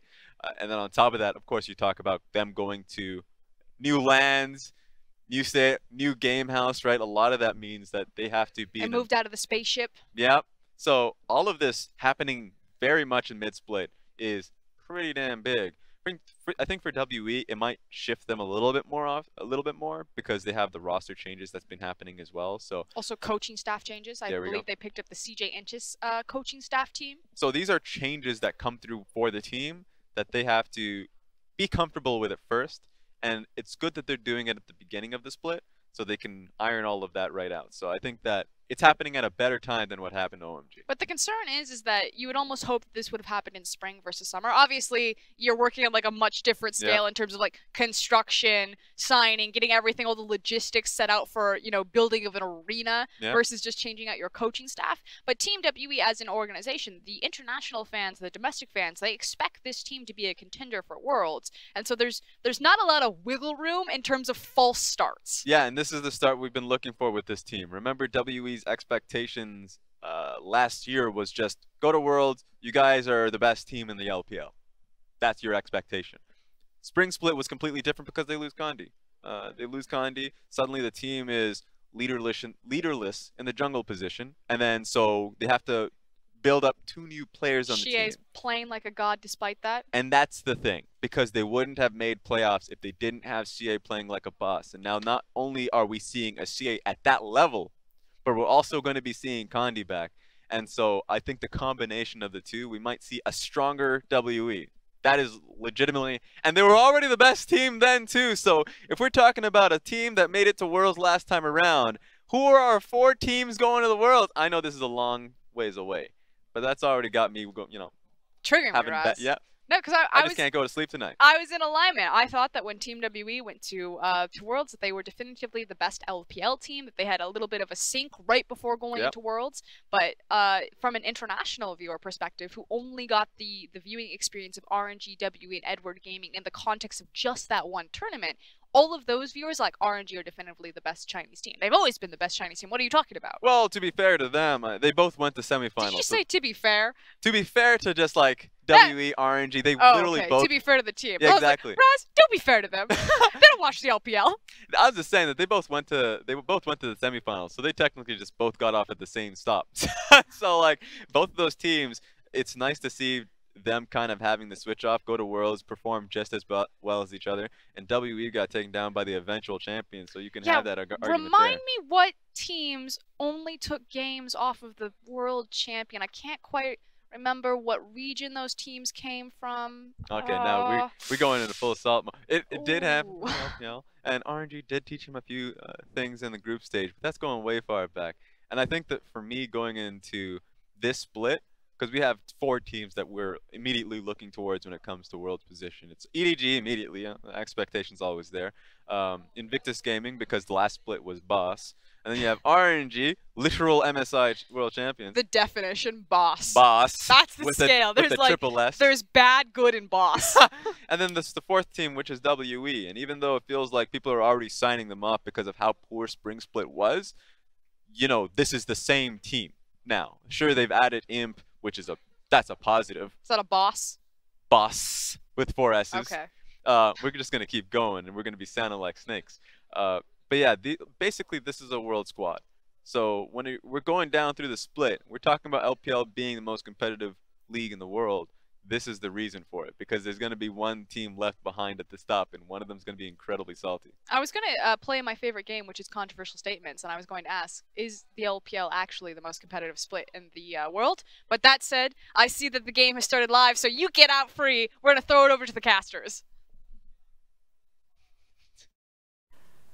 And that's it. We're back into the game, and Harold is up. Jelly with the charge. Looks like Icon is making his way out of base, so I suppose that recall actually completed. And now we are back. Ooh. 13 minutes in after all of that excellent conversation about who is the best, who is the second best, which of our teams are we sending to Worlds. Let's talk about League of Legends, Clement. Let's talk about this game. So apparently that Rift Herald took down the mid lane tower while Icon was still in base. A little bit unfortunate right there for this to happen to Icon, and we don't really know the circumstances, but here is the map. Let's take a look at it and kind of grab a little of what's happening. Rogue Warriors back to their old tricks. Yeah, Flawless is back in that bottom lane. Don't know if he thinks he was spotted out by a ward somewhere. That was a pretty safe path, but the wave pushes in, and he decides to back away. He's got the Flash Impale once again if they were to look for a dive similar to the one they took earlier, but that's Crowstorm over the wall. Killua just going for... fear. Yes, he did. And blue buff has now been taken by OMG. Flawless is spotted on the way out. Pillar of Filth, but Flawless is on the far side. Yep, able to get away from that. That was Mountain basically to try to chase them away. I don't think Rogue Warriors want to take a fight here without the Crowstorm. So just kind of backing away, giving OMG their safe space.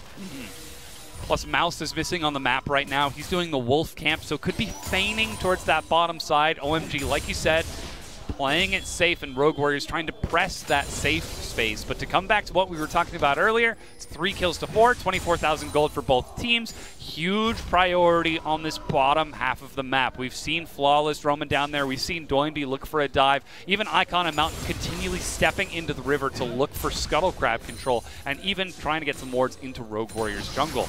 So we'll see how that plays out, and if that continues to be the priority, because again, that first dragon is a Cloud. And we can talk about how OMG wants to continue on with this game.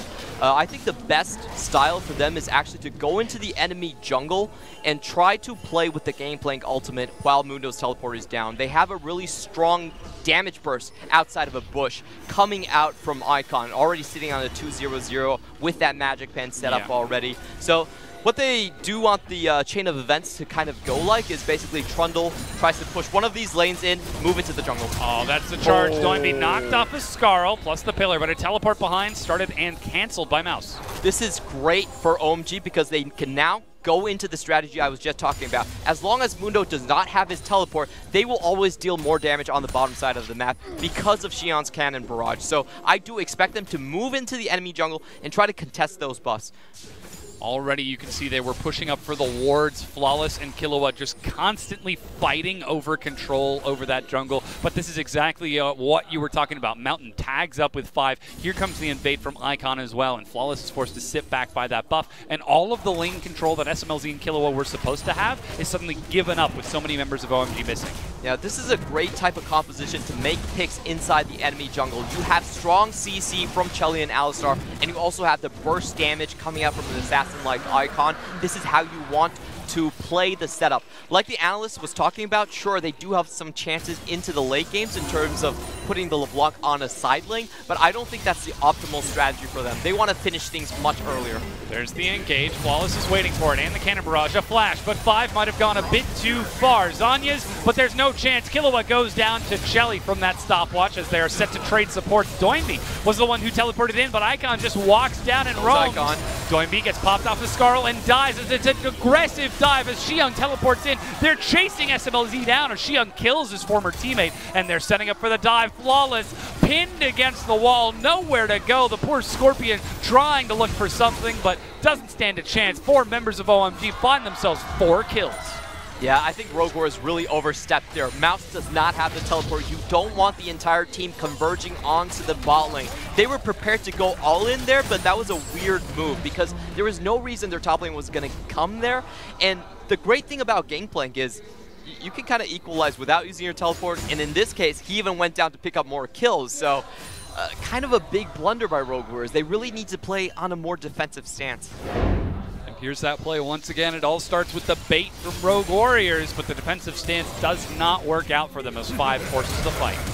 Yep, we see them going in right here. The teleports are already coming down, but the big thing is Killua really fell down very early into the fight, and the position of Doinby's teleport actually put him in an incredibly bad spot. Great play by Icon here, waiting for him to get off Scarl to use his chain, is able to secure the kill. Meanwhile, you can see the follow-up dive as they just juggle aggro and chase down Flawless. You just saw a quick kill onto 5 from OMG as 3 members of Rogue Warriors collapsed. He's respawning on the bottom right of your screen. But the lane swap has been initiated by Rogue Warriors. Doinby in the top lane, SMLZ still hanging out bottom, and it's Mundo in the mid lane to try to keep pace with this Icon LeBlanc, because take a look at that build, Clement. It wasn't the Morello's second. He decided to go for the full completion on this Luden's Echo. So what he's saying is that, you know what, I'm not touching this Mundo anytime soon. Might as well complete my burst damage item with the Luden's Echo. And he's doing very well for himself. A 4-0-0 LeBlanc is absolutely terrifying. We saw Rookie go up to 8 kills, and he was insta-killing everyone inside the enemy jungle. It puts so much pressure on the game and essentially ended the game. So what we're seeing Rogue Warriors do right now is they realize, hey, we can't stay split. We absolutely need to group up, or this LeBlanc is going to pick us to pieces. Xiang is trying to defend, but Rogue Warriors are setting up for the dive. They've brought all 5, and they've managed to catch up. Cannon Barrage plus the Impale, and they've pulled Mountain out of position and found a kill. Rogue Warriors are the ones forcing the play on this Tier 1. And despite being down in kills with this turret, Rogue Warriors are up in gold, but Icon hops over, lands the chain. He's got the burst and still gets it. Doesn't get the chance to pop back as he accidentally flashes forward and trades 1-for-1, but that's the shutdown onto Icon. Yeah, a little bit of a, I'm not sure if it was a misplay right there, but he doesn't go back to his original position with the W and gets a shutdown of now 600 gold going over into Doinby's pocket. So that's actually a pretty big shift of currency. Yeah, OMG are still using that opportunity to push up in the mid lane. If they can break this Tier 1 back, that could make it a little bit more worth. Rune Prison. Flawless is going to turn onto 5, plus the teleport flank is Mouse. He's about to go where he pleases. 5 is the target. Uses the Unbreakable Will. Hex Flash not available as they chase it up. Doinby looking for Chelly. It's the kills and revenge for the turret, but Mountain is back up. Doinby with the charge allows his team to chase up. Mountain gets pulled back as Xiang lands nothing as he misses that barrel, but Rogue Warriors trade a turret for a kill. Still a decently favorable comeback trade for OMG. Taking down the mid lane tower is going to open up access into the enemy jungle so Icon can sit in a brush and just wait for passerbys, like she's doing right now. Trying to chase Flawless out of position, but now Rogue Warriors are starting to accelerate this a little bit more. It seems like we're starting to see these bigger team fights. But they haven't upset the pace of the game. This almost seems to go against what we expected from the meta, from this composition, from these compositions specifically. The first 5v5 would be so important in determining the pace of the mid game and the transition into late, but it's still dead even between the two teams. It's 3 turrets to 2, 8 kills to 9. I'm actually really interested in what's going to happen if the two teams run into each other in a full 5v5, because I think Icon, while the analyst desk was talking about he only has 2 targets, you're talking about a 5-1-0 LeBlanc. She can actually burst and kill the Skarner running forward as well. So it does change a bit of the teamfight dynamics, but overall, OMG does want to play a more skirmish-oriented type of game. They definitely are not looking forward to the big 5v5 grouping come late game. For the time being, they're trying to push their advantage here in this mid-game. Again, it's the 1-3-1 strategy with Doinby in that Kled on the side lane. Mouse on the opposite side of the map. Teleport is ready for Doinby, though he doesn't have his charge just yet. Mouse does not have his teleport, but he does have Sadism. That does mean OMG will use this opportunity to try and control this mid lane. And whoa, the pull out of Distortion! Icon, how do you like that? Flawless with the frame-perfect execution. Doinby from around the side. And he's going to charge it. Mountain is the target, and OMG don't stand a chance. Cleanse isn't going to get you anywhere, but as Chelly is chased down by Rogue Warriors. Great fingers from Flawless right there, flashing right over onto Icon and pulling it in before he could go back on the W. So it's just, that was dirty. You know, we have a lot of fast fingers in the LPL. And they're turning on to the Baron. 2 members are dead. Mountain is alive. He's got flash, but there's no blast cone. Ward over the wall, spots it out. Immediately it's cleared out, but Baron is down to about half. It's just spawned. Cannon Barrage into the pit, but Mouse is looking for the kills. Doinby denied by an excellent pillar from Mountain. But Mouse is going to continue chasing on. He goes where he pleases. There's nothing that can deal with him. SMLZ is doing some damage with Flawless, but Rogue Warriors decide not to take any chances. They see LeBlanc is back up, and they're like, we need to get out. That's the major point there. LeBlanc was coming back onto the map, and they knew that this was going to give a lot of kills over to Icon, especially with that Baron Magic resistance debuff on all of their members. So I think it was a fair call right there to try to, you know, prevent a disaster. But let's look at this again. Going in, she has to distort. God. LeBlanc can go back, but not fast enough. Oh man, what a combo. And then the chase down from the rest of Rogue Warriors. Doinby with the teleport flank from the side that we saw earlier. They just chase Jelly down, uses everything he can to try to escape, but it's just not enough. Yeah, Jelly's going to have a hard time in these coming team fights. The silence coming out from Fiddlesticks and also that many champions willing to pile in on him is going to make his life incredibly hard. And now Ocean Dragon picked up by Rogue Warriors. If not the Baron, they get the consolation prize. Mouse is fighting Mountain over this Scuttlecraft. Excuse me, Mouse is just fighting Mountain. And Icon actually shows up and starts shredding through. That's the Morellos. Even a Realm Warp getting in there. All 5 members from OMG are showing up, with the exception of Xiang, who does have that teleport. And this is what happens when you're a tank against Trundle. Subjugate is such a good weapon against health stacking tanks, especially like Mundo. And you can see that Icon is fed enough to deal with the front line of Rogue Warriors. So I actually think it's the scales are kind of tipping in different directions just because of the game state. Like Rogue Warriors in the super late game actually do have a bit of trouble penetrating OMG's composition. They're going to have to deal with Alistar, and Trundle's going to be incredibly tanky into the front line. And they also have to face LeBlanc that can do this. Killua over the wall. It uses the Zanya, splashes away, but that's 2 ultimates blown to try and kill him, and now he's got to make his way back to base. Now, this is such an interesting game. We laid out the game one way, but because of the development inside the game itself, it's actually changing how these compositions can function. Rogue Warriors are the ones looking for the catches now.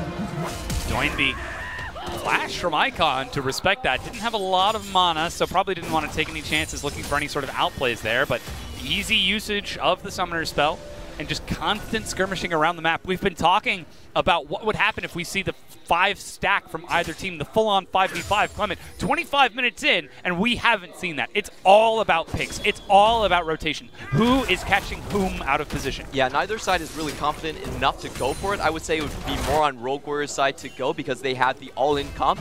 But you can tell they're not super happy about running into an Alistar Trundle frontline at this point in time. They know that the damage dealers on OMG are strong enough to really fight back against just the front line. So it's kind of becoming this game where it's becoming a bit stalled out. Rogue Warriors are now trying to go into map control mode. They're trying to push the waves out and make sure OMG doesn't have a chance to set up in their own jungle, but they're not confident themselves to actually run into them. We can see Mouse in the side lane this time with his teleport as far away from any sort of 5-man collapse as possible. Doinby, without his teleport, without his charge, is up in that top lane. Still SMLZ and Killua holding down that fort in the mid lane. Essence Reaver finally finished off for SMLZ, so he'll be able to dance around. And even holding on to the Hex Drinker, not quite going to transform it into the Maw of Malmortius due to the shield nerfs, but Icon fancies himself a duel. He's going toe-to-toe with Doinby. The Hitman himself has got another name on his list. But Doinby just backs off. Does have enough health stack to withstand most of the burst damage. Here, just a bit of a love tap from Icon, you know, shoo him away from the position.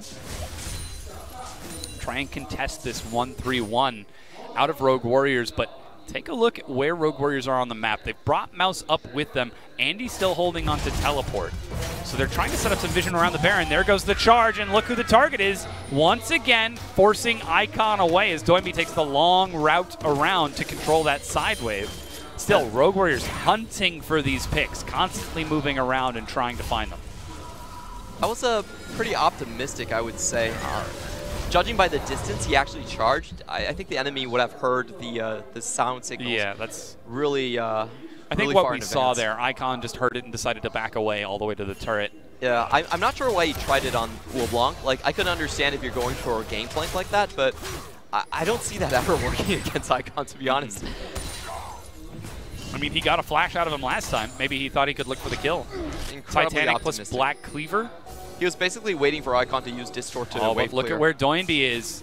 I don't know if he wants to be there. There are a lot of people nearby. Mundo still has his teleport. Does have a chance to come here. Used by Flawless to push the wave. Doinby finally steps up by leaping out of the brush to show himself. And OMG back away. That banner minion is still going to push, so OMG are the ones who are starting to give up a little bit more of the map, take a more defensive position. And that's Icon because hasn't been hunting. the sidewave control coming out from Rogue Warriors in Mouse. Like, Mouse has had a great early game, and at this point, Gangplank can't really stand up and contest him. He can't push him out of that lane anymore. So what Rogue Warriors is going to continuously do is basically try to play a 4-1, which is, interestingly enough, we don't really see them play in this style, and try to move Mundo in to get that 5v4. And in the meanwhile, though, they're just going to continue sticking with the 4-1 as Doinby actually might be looking for Xiang. He's sitting on the bottom side of the map, but oh, that's the Terrify and a Drain on top of it. Icon is going to back away, but the Predator, an immediate teleport channel. Let's see if it's going to be completed as Flawless still holding onto the Impale. Doinby charging in, misses the first initial charge, but the skirmish goes out. Flawless is forced to back away, still holding on to the ultimate, but Mouse is soaking so much. The Ignite tick will finally finish off Flawless in the back. Ooh, that was unfortunate from Doinby. They could have got much more from that, but he miscalculated where the fight would actually happen. And just to talk about the jump in by Icon, it was a really smart thing he did there. He wanted to go for the kill on Kahlua, but once he saw the Skarner was near, he did not use his Quicksilver Sash. He actually held onto it for the later CC right there. So able to get away from that kind of misstep on the first play and punish thereafter. But it's still OMG reacting to Rogue Warriors plays. It's Rogue Warriors who are, they've got the more active composition with the Skarner Impale, with the Kled charge. And on the other side, we've been talking about Icon on this LeBlanc. He's sitting on 11,700 gold, only 500 gold ahead of Doinby, despite having 5 kills. The effectiveness of this LeBlanc is starting to perhaps taper a little bit, as Killua has shown. He's got the Zanyas. We're getting closer and closer to a tankier build from SMLZ with the Black Cleaver being finished and the Hex Drinker. Perhaps Icon could be starting to have less effectiveness in this because he's constantly being hounded by the Rogue Warriors? Of course, that's naturally going to happen to any assassin, but the thing about someone like LeBlanc and assassins in general is as long as you have those targets on the enemy team, you're going to be fine. Like, you're never going to hit Mundo in the first place. Yeah. So as long as, like, Fiddlesticks and Lucian are still running around, like, the big... Whoa, SMLZ walks up for Xiang.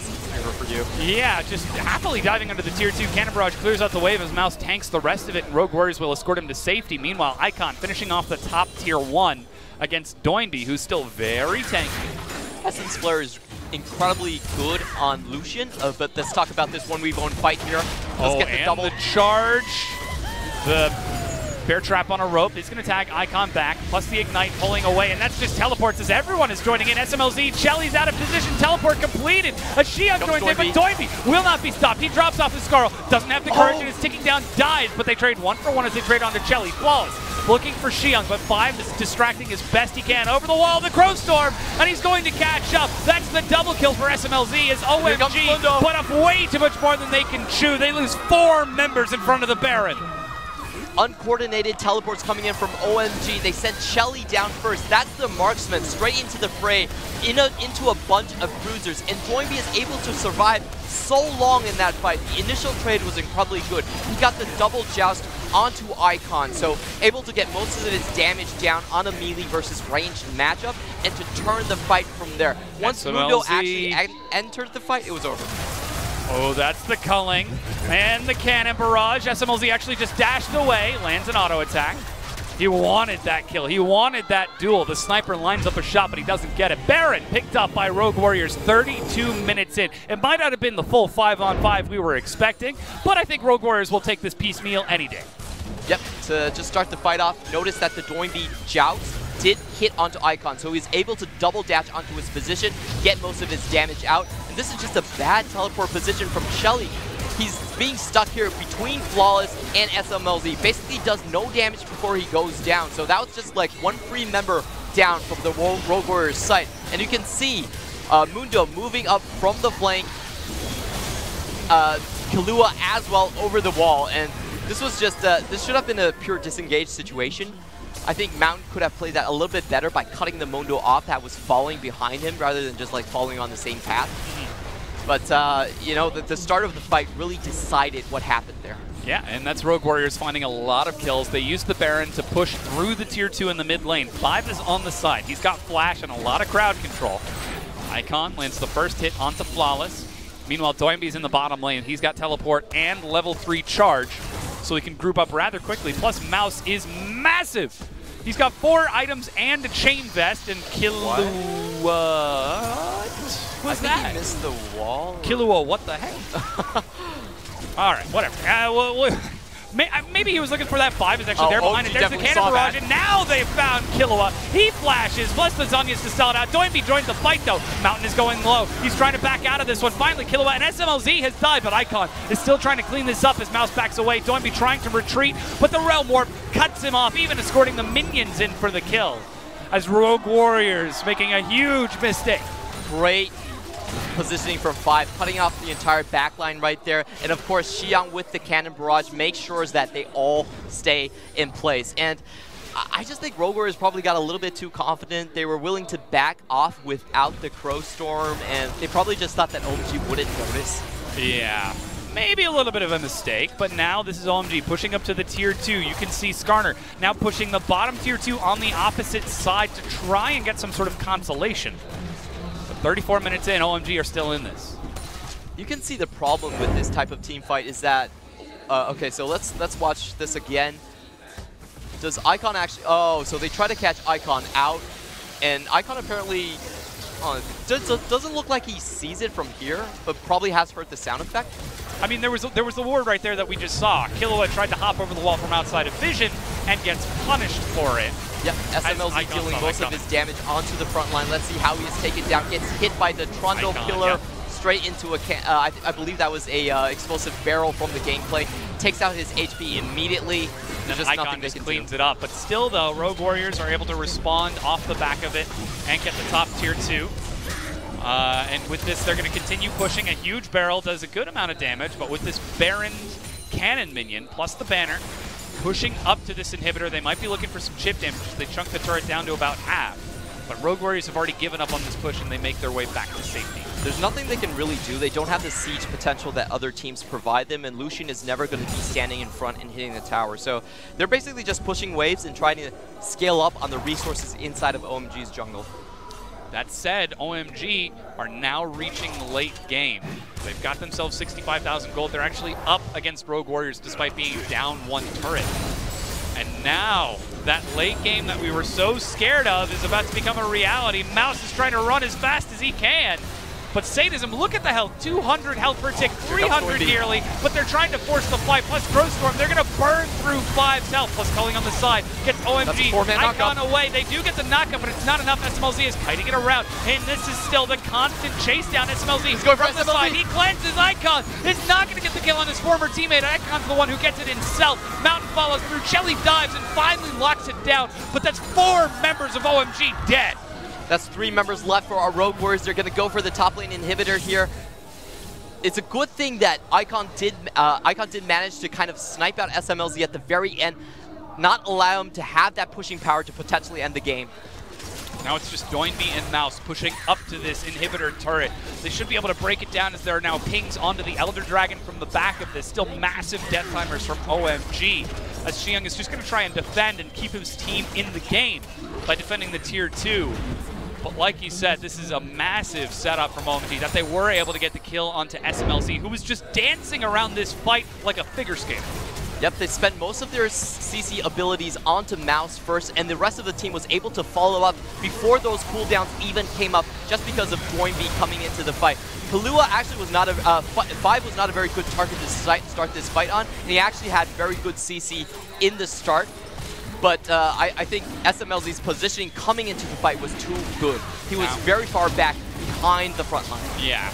Dodging Icons, harass with the ethereal chains, even the Sigil of Malice, and plus keeping a timer on that distortion. Excellent sense of timing as charge from Doinby in order to get some of these minions from over the wall. Good resource management from the 2 teams to make sure they've got the items that they need. But Elder Dragon picked up double elemental buff for 135 true damage from Rogue Warriors. And Baron is up in a minute. Is what is going to kill OMG, basically. Like, with Nimbus Cloak on Fiddlesticks, if he isn't shut down immediately after he ults, he can actually reach the backline fairly easily and shut down Chelly instead. This wave that has been pushing for OMG will be capped on one side, Flawless. doesn't want to be caught out by any sort of LeBlanc Rise Trundle, so he's playing nice and defensive.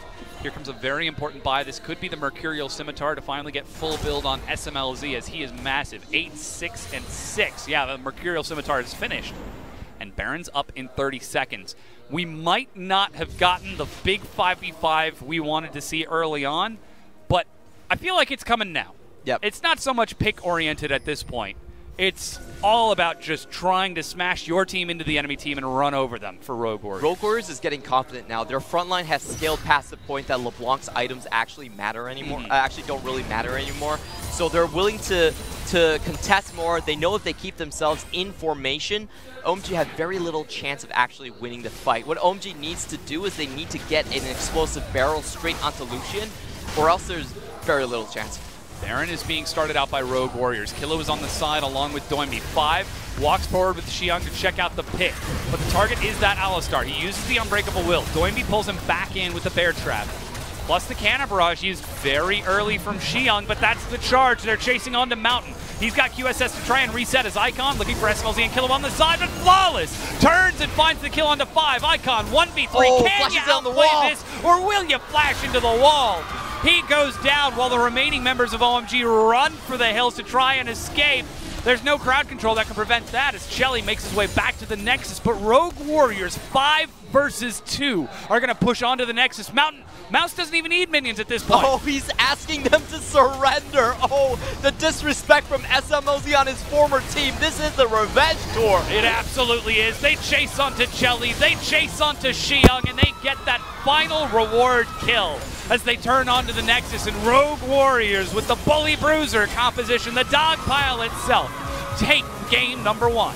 And we can see there was no love lost between the two right there. SMLZ positioning the white flag, reminding OMG that the game was already over. The last team fight was expertly played right there. Doimbi, knowing that Kahlua no longer had his ultimate, 5 no longer had his ultimate, went straight in, and OMG's response was trying to split up and trying to catch out Lucian. That didn't work, however. Flawless, again with the fast fingers, cleans up one of the carries, and Icon flashes into a wall to end that fight. Complete disaster in the final moments. Yeah, and this is where we have to worry about the mental state of these players coming into this. It's no easy thing to sit on stage and wait for the pause to be resolved for nearly an hour. Whereas OMG, they had to do exactly that. You could see Icon with an exasperated sigh as that game ended in his player cam. Now has got to try and turn that mindset around as he gets ready for game number 2, because Rogue Warriors, they've got the momentum coming into this. Yeah, they definitely did. They have the better composition, and it's good to see that, not really better, but it's good to see that they can still execute the 5v5 and play around their AD carry just like they did in previous metas. That being said, can we still call that protect the carry composition? He's going forward with him. Yeah, exactly that. Just try to run down and catch as many people as you possibly can. That being said, I believe our analysts now are just about ready to break down that game win from Rogue Warriors. I was born ready, Dom. And that was an interesting toss, but I'm going to take it. Thank you, gentlemen. We are going to break down that game, but I feel like we've already done so much analysis in terms of this, so we're actually just going to take a moment and we're going to celebrate. Because I know there's a lot of discussion who's the second best ADC. I was firmly in the iBoy category. You and Clement were in the SMLZ category. SMLZ did have second best ADC in the league performance that game. That game was exceptional. It really did remind me of how fun it is to watch a Lucian be played at the highest level, because I remember a while back when Lucian was absolutely broken and Uzi got the hand on that pick, and you got to see a team go to Worlds based off of a phenomenal AD carry performance. He was 28-3 on Lucian when he made that Worlds run. Yep, and it feels like with this kind of performance, and this is all based around Essence Reaver. Remember, Essence Reaver got changed for the people out there, so a lot of the ultimate cooldown, or at least the cooldowns that are not based off your ultimate, is refunded based off auto attacks when you use your ultimate. It's a looped around statement. But it basically means that every single fight he was going to open with his ultimate, which is what you saw time and time again in these big brawls, which then meant that he was going to skate around for the rest of the fight and have all of these cooldowns available. And that's something that Lucian already had kind of working through his passive in his kit. Yes, and so it's ridiculous to see. And there were team fights that were coming across later on that it was just so difficult to ever land any real skill shots on the man. And a lot of times you're not going to be able to catch him either, just because he was just skating across the map. So really strongly played coming out of SMLZ that game. Yeah, and it wasn't even just SMLZ. Like the positioning was perfect, but it was kind of the whole package of Rogue Warriors. There were so many times during those team fights where like this isn't just about SMLZ being picture perfect. This is the entire team. You know, LeBlanc hops in right there. She thinks she's gonna get the last laugh, and Flawless just slaps her in the face. Quick fingers, grabs her with the flash. Yeah, real catch and release right there. Because when he released it, it wasn't a laugh at the very end, but he still got him. So that's just when you look at the composition of OMG. And we were just talking about the fact that we want to see them split up because team fights are actually just very difficult there. We've seen LeBlancs in just about every meta try and team fight and either get nailed down by a Maokai W. And you're just like, well, you should have split up because you're not going to be able to dive a backline with just the dash. Tried it once again, and great on Flawless. Fast on his fingers because he was really just expecting it. OMG were trying to team fight anyways. And so he's able to catch him out time again. But so it's like you're saying, though, that zone control that Flawless had. It wasn't just about the fast fingers, about the flashy play. It was also the fact that every single team fight, it was SMLZ standing next to Flawless. He even would zone out Icon a couple of the fights because Icon had one job. All he had to do is find this Lucian to kill him, but he was never able to do that because of the team fight coordination from Rogue Warriors. And remember, it was all just for me about Icon because Icon got fed really early on. So if there was going to be one member of this team that you needed to protect, like OMG tried to protect with the multiple TPs coming into the top lane, it was going to be Icon. Ain't gonna happen though. Look how low Icon is. Look at the positioning that SMLZ has here. He can just go front to back. Doesn't matter how long he can take. He's gonna take that time. Getting the last tick of damage on LeBlanc, seeing the moment he was able to get the auto across, burn damage, gets the kill. So the eyes on point. SMLZ knew how to manage those team fights properly, expertly did so. So is Rogue Warriors the best, like, in terms of the ranking of the LPL? Because a lot of international viewers, they know that this region is the team fighting region. Where do Rogue Warriors fall on the scale in terms of team fighting ability? Team fighting ability, I would say they're the best. Remember, the only weaknesses that they had as a team was in setting up for the team fight. So it's doing the dirty work so you get into that fight. When you're in the fight, excellent, right? If they're at an even shot, Rogue Warriors are fantastic. But a lot of the times, top teams challenge them in the earlier part, which is setting up for the fight, getting the proper words down so you can do it, or literally just in, you're never going to get that point. Or because before you even get out of your laning phase, before you even start looking to set up, like EDD did in the semifinals, you just get the punch. so like this team coming into it, for me, and for all of us, they're the best team fighting team. I don't want to speak for you, but I feel like you agree on that point. I definitely do agree. Now, that said, Rogue Warriors, the best team fighting team. You heard it from Raz, you heard it from me, but our man of the match does go to Flawless, who is such a pivotal point of Rogue Warriors and their ability to team fight, as well as get through that lane phase so they can be those team fighting monsters. 86% kill participation, and I feel like a good portion of that was in LeBlanc. So, showcase that he knew what his role is. That game, he was a straight role player.